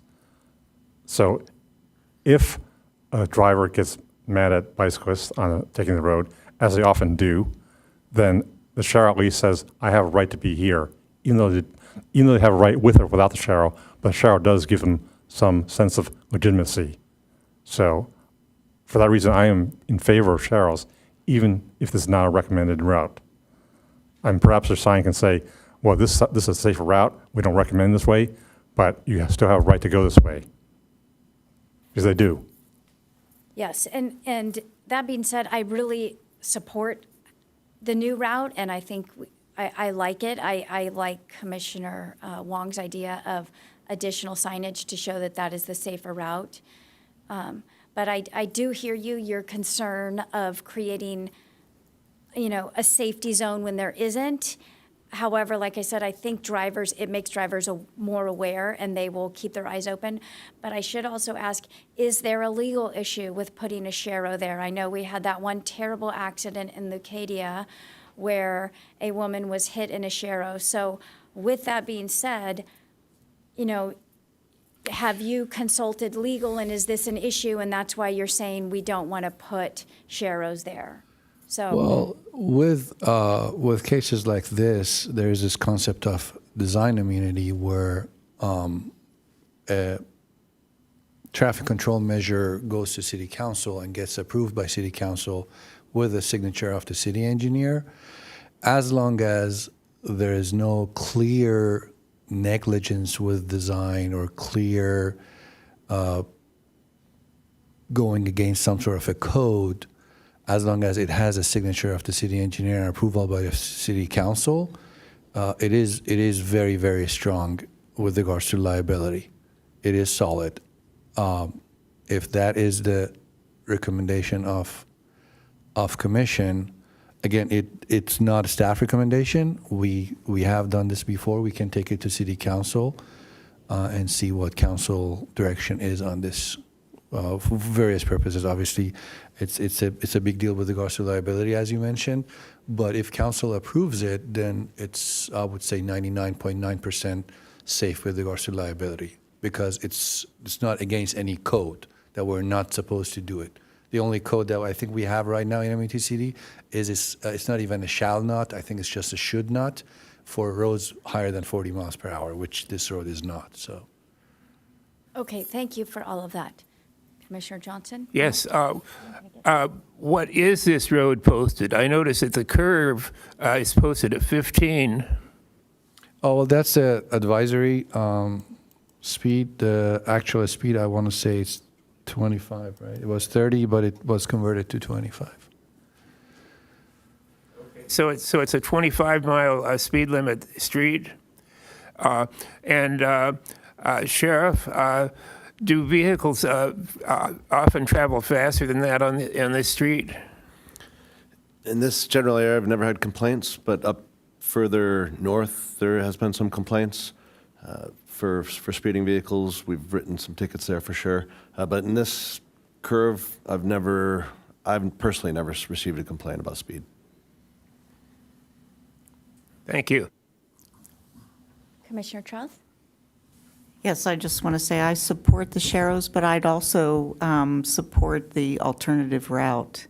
And, I think if we add the signage, as Commissioner Wong suggested, saying this is the preferred safe route, I think that'd go a long way. But I think we should recommend both of them. Thanks. I do. Thank you, Chair. Thanks, Abe.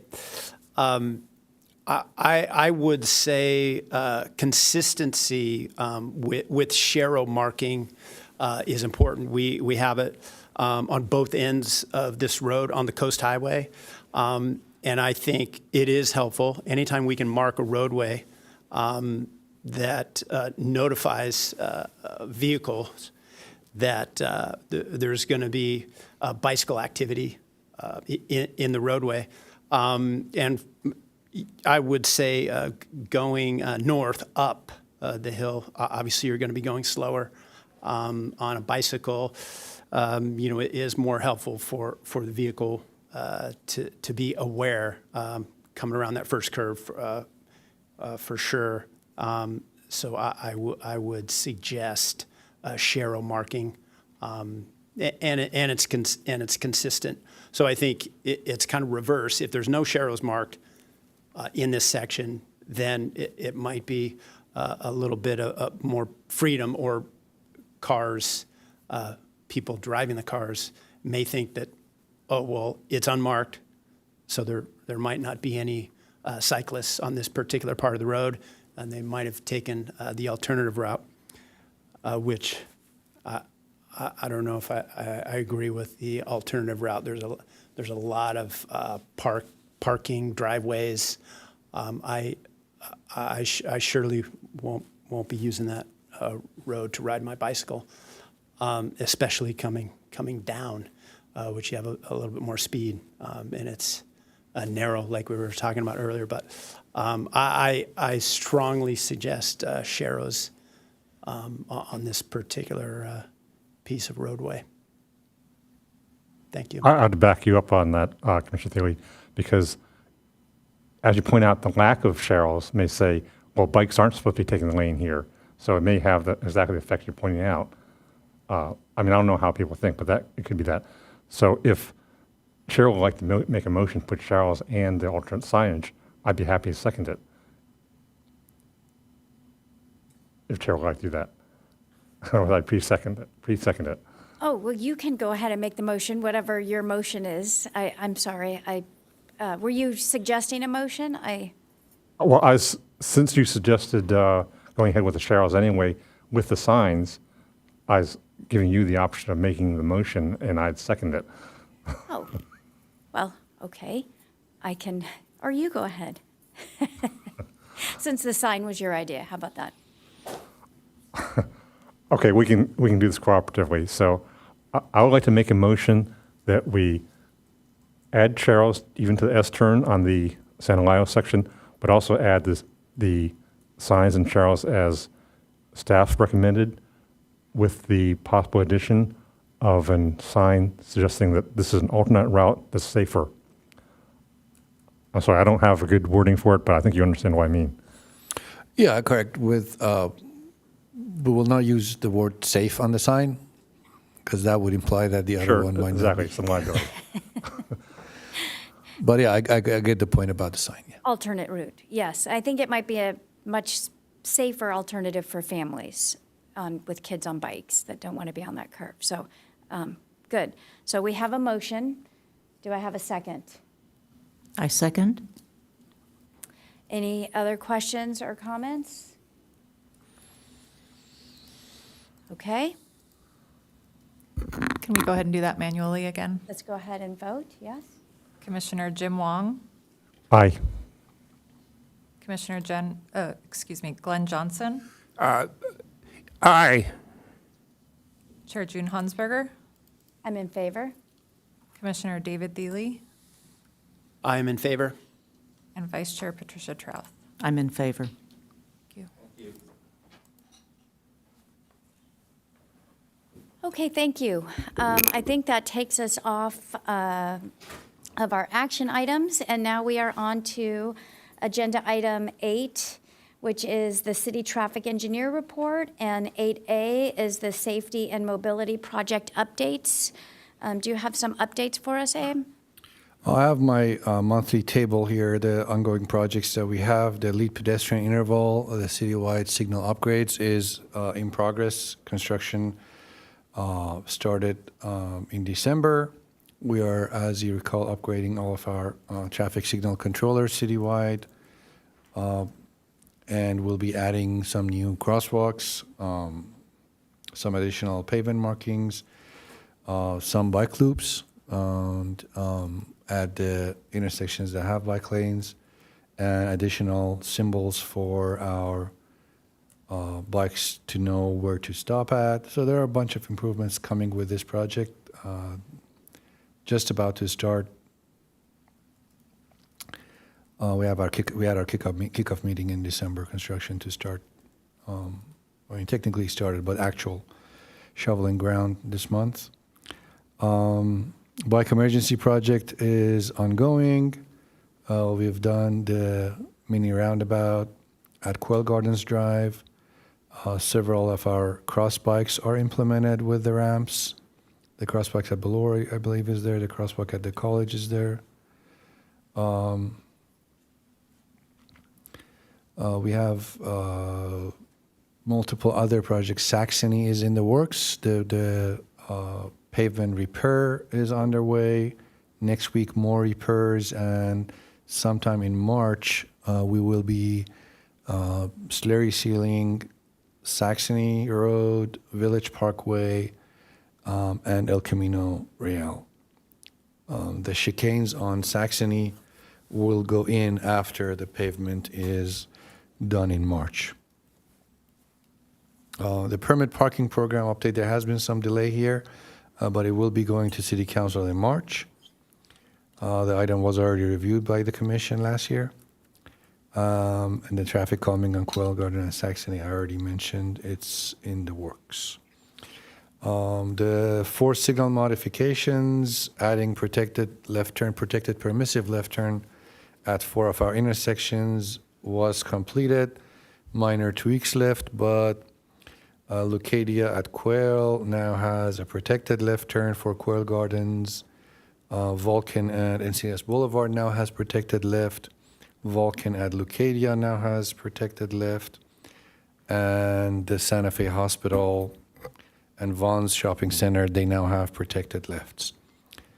That being said, I'm open to questions about any of the projects.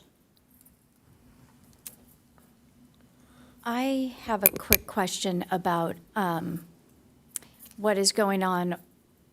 Oh, that's not my speaker, sorry. What is going on Saxony? I know you said there's something's about to happen, but can you remind me, are there going to be any bike lanes put on? I thought there was some spots that we might add some bike lanes. Additionally, I feel like we need crosswalks. There aren't any crosswalks there, and I'm constantly watching neighbors walking dogs trying to run across on my way into the Y. Can you remind me of that plan? Are there any sidewalk or crosswalks that we're There gonna was go a in? crosswalk that will, I think, be remaining. It will be redone, I guess, because we will be repaving the road. But there is a crosswalk right now, right? Right by the Y, there's a mid-block crossing. Yes, there, but further down, there's nothing to the north where, there's a lot of homes on both sides of the road there, and there's a lot of, I guess I should say, neighborhoods that go in, and there's also homes along the road there. There's houses directly on the road there, unlike down on Quail Gardens, and yet there's only the one crosswalk in front of the Y, nothing. It's almost a good maybe even a half a mile, 3/4 of a mile, when you leave the Y and go north on Saxony, there's lots of people walking and there's no place for them to get across. You know, they don't want to always walk all the way down. They're trying to access trails up behind, like if they can cross and go into neighborhoods and access trails all the way in Encinitas Ranch over there. There's an easy way to get to those trails, but there's no safe passage across there.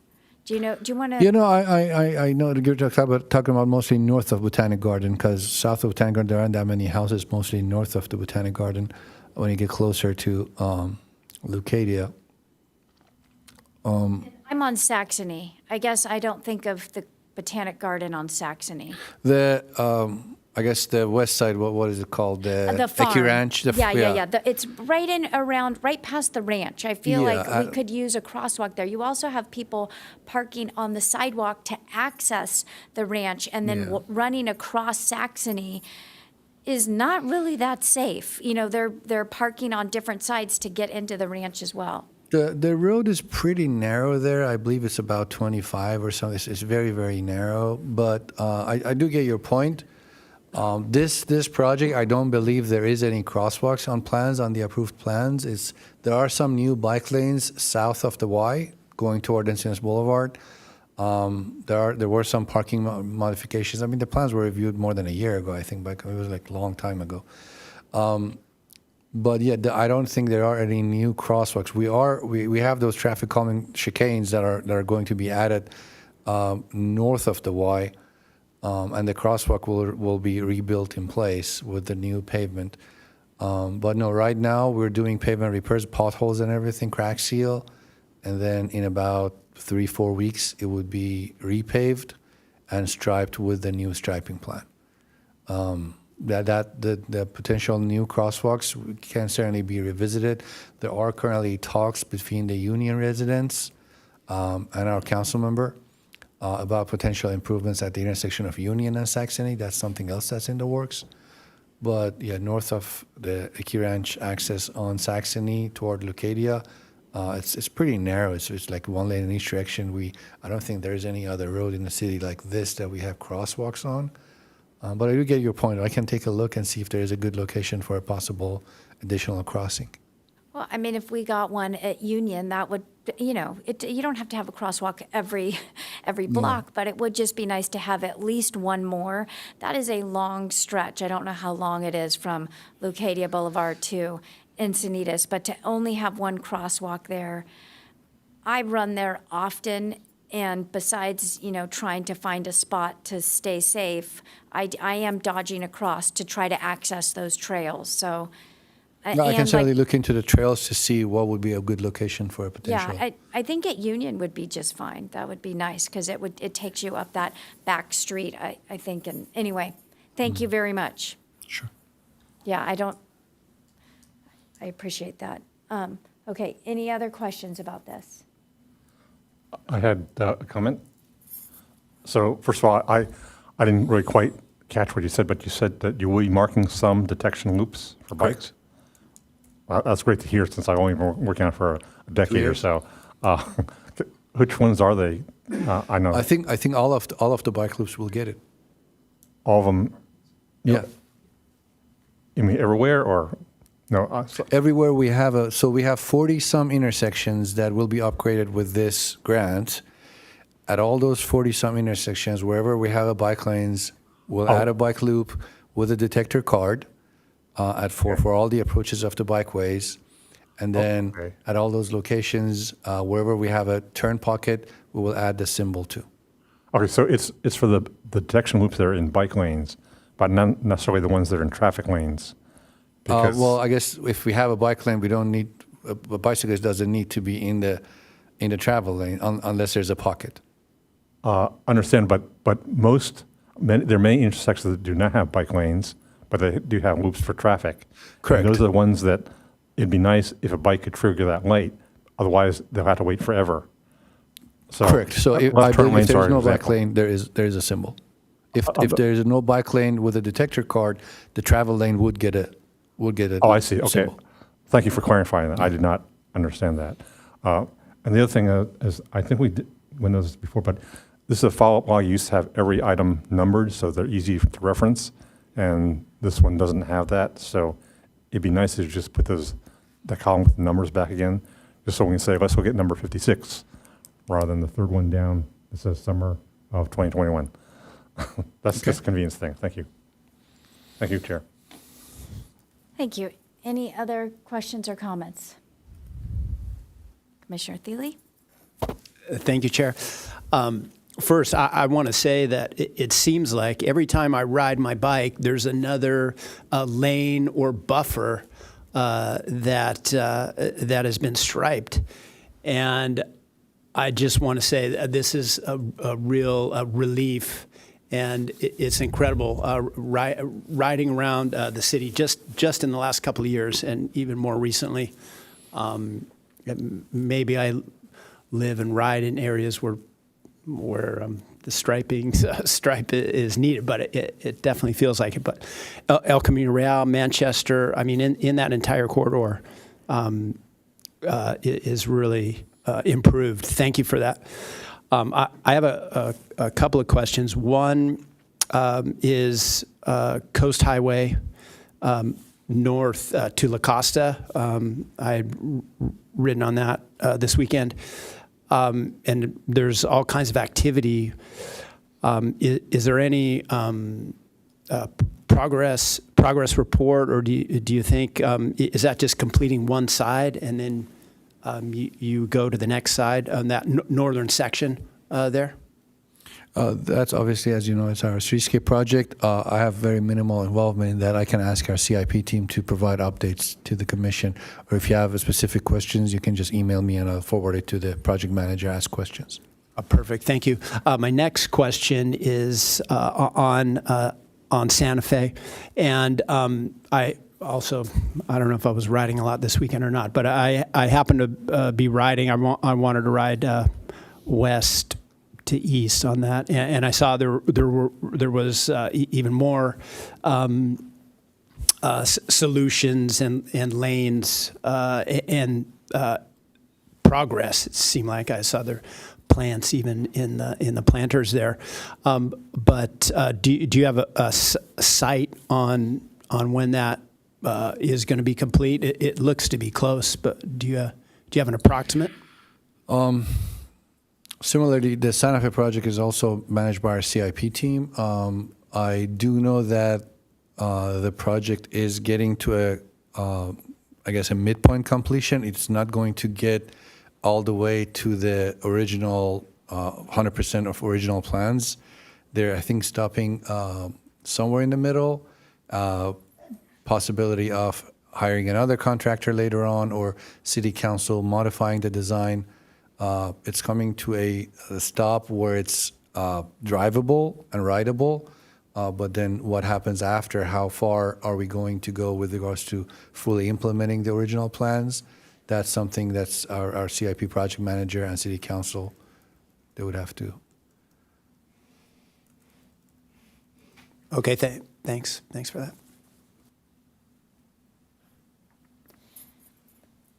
Okay, thank you. Any other questions or comments? Okay, I guess we are now on to item B, the mobility, bless you, and traffic, you okay? The Mobility and Traffic Safety Commission log.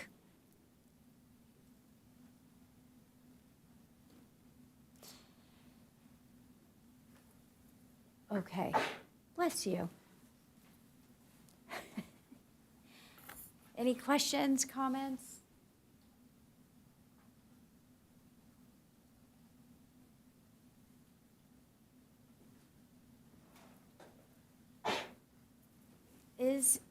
I am looking at the Pawlecki one, and I know that Mobility Manager Buck was talking about all of our safety that we've had down there. Is there any movement on what's happening with that study?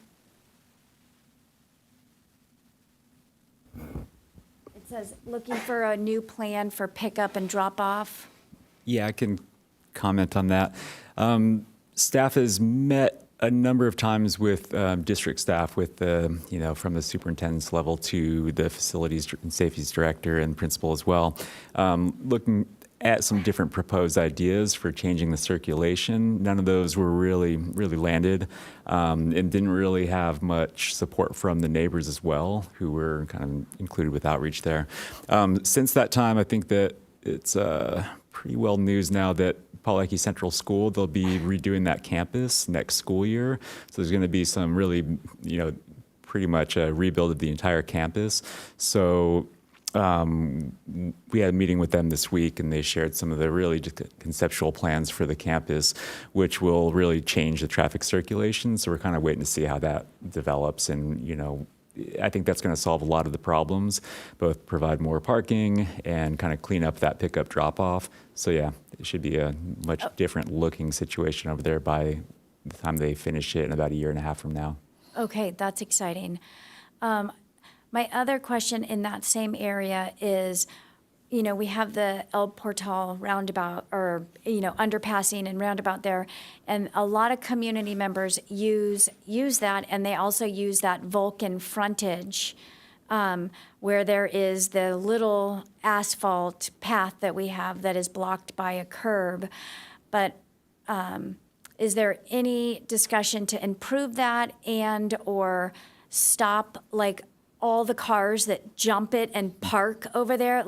It's really a safety issue. I know there's a lot of construction happening down there, and cars just go up and over. They drive across that path, and then they are parked where it's a no parking zone. So are you aware of that, and any thoughts? I don't have information about that. I think that I know that's been discussed, and I don't know where that lies, somewhere between enforcement and if there's any engineering solution I can't speak to. Dave, do you have any info about that stretch of Vulcan Avenue where people do hop that curb and park in that space that's not intended for parking? Is that on the west side of,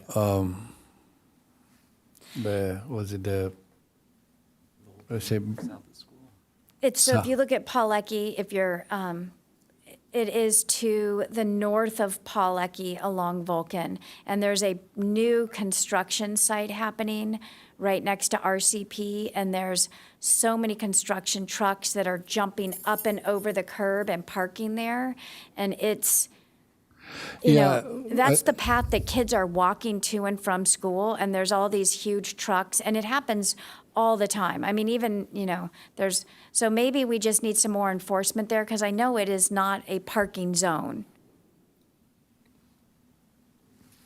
I do believe we have a curb there. They're just minor openings for drainage, I think, but I think we do have a curb No, there. you do have a curb there. There's just trucks that drive up and over the curb and over the walkway and park along the gravel in between the freeway.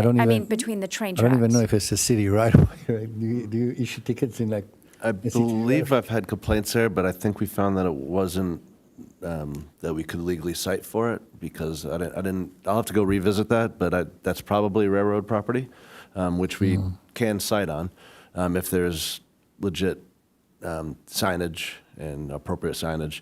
So, yeah, I can go revisit that, though, if it's... Okay, I'm wondering if there is, I feel like there's signage, but maybe I do recall a complaint like this previously, and we couldn't enforce people parking there, or cite for people parking there, I believe. Okay, and why couldn't you? There's no signage that says no parking area. I think it's pretty much in front of RCP. Yeah, and see, there's that curb. But there's a curb, so. So if they jump the curb, they can park? It's okay? As right now, yes. Based on that picture right there, then yes, they can legally, there's no law against going over a curb like that, per se. Does it say no parking anywhere along there? No, I don't think we have any no parking here. Okay, well, is that something we should consider? Since it's the path that that is the only safe area to walk along Vulcan in this stretch on the way to Pawlecky from Leucadia Boulevard south. Yeah, if we post no parking, then we have all this precious area that can be a good parking spot that would be lost. But if we want to leave this as a parking, then the curb has to be removed, and there are all sorts of drainage issues that comes into place with all the. Let me look into this a little bit more. Yeah, I would appreciate it because I just don't think it's safe. And in fact, sometimes the trucks are so big, they're blocking the walkway. So then I have to go out, moms and strollers are then out on Vulcan where that's the only safe sidewalk. So then you're trying to, navigate around the cars, which, Paul Lecky's right there, but it's, Blocking the sidewalk would be a violation, though, so if someone does see that, they can call us and we can do enforcement for that. okay.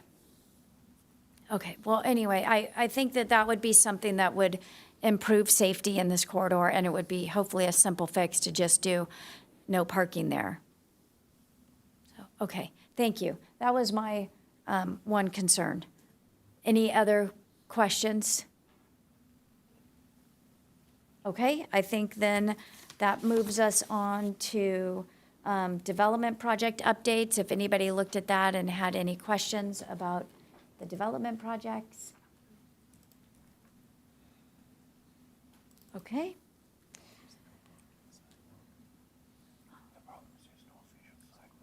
Okay, then I guess on to agenda item 9C. Do any commissioners have any items for Commissioner's Corner?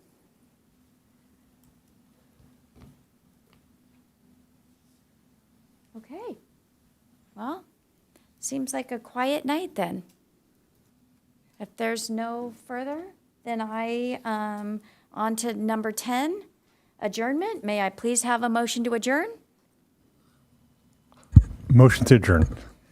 Second. All in favor? Aye. Aye. Aye. Meeting adjourned. Thank you.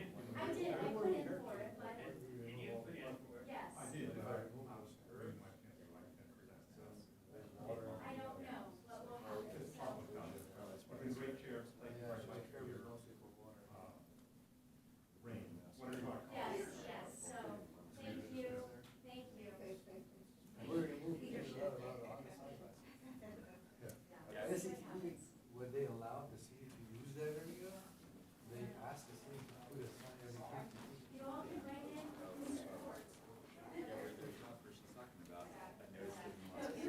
50 feet.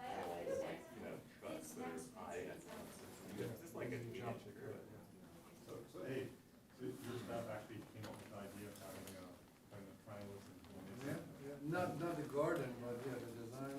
The design that we came up with was exactly as you mentioned, converted to two. So this would come here, become a stop sign. Cross high school's area. Yeah, exactly. That was one application. This became here. Stop sign. Yeah, one of the.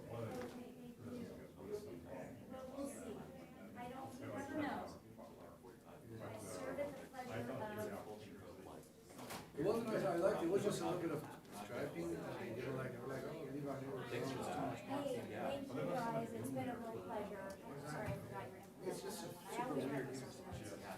But I'm up, so, yeah, I mean, I reapplied, but I don't know if I'll get appointed. So if I don't, it's been a pleasure, thank you, yeah. Thank you.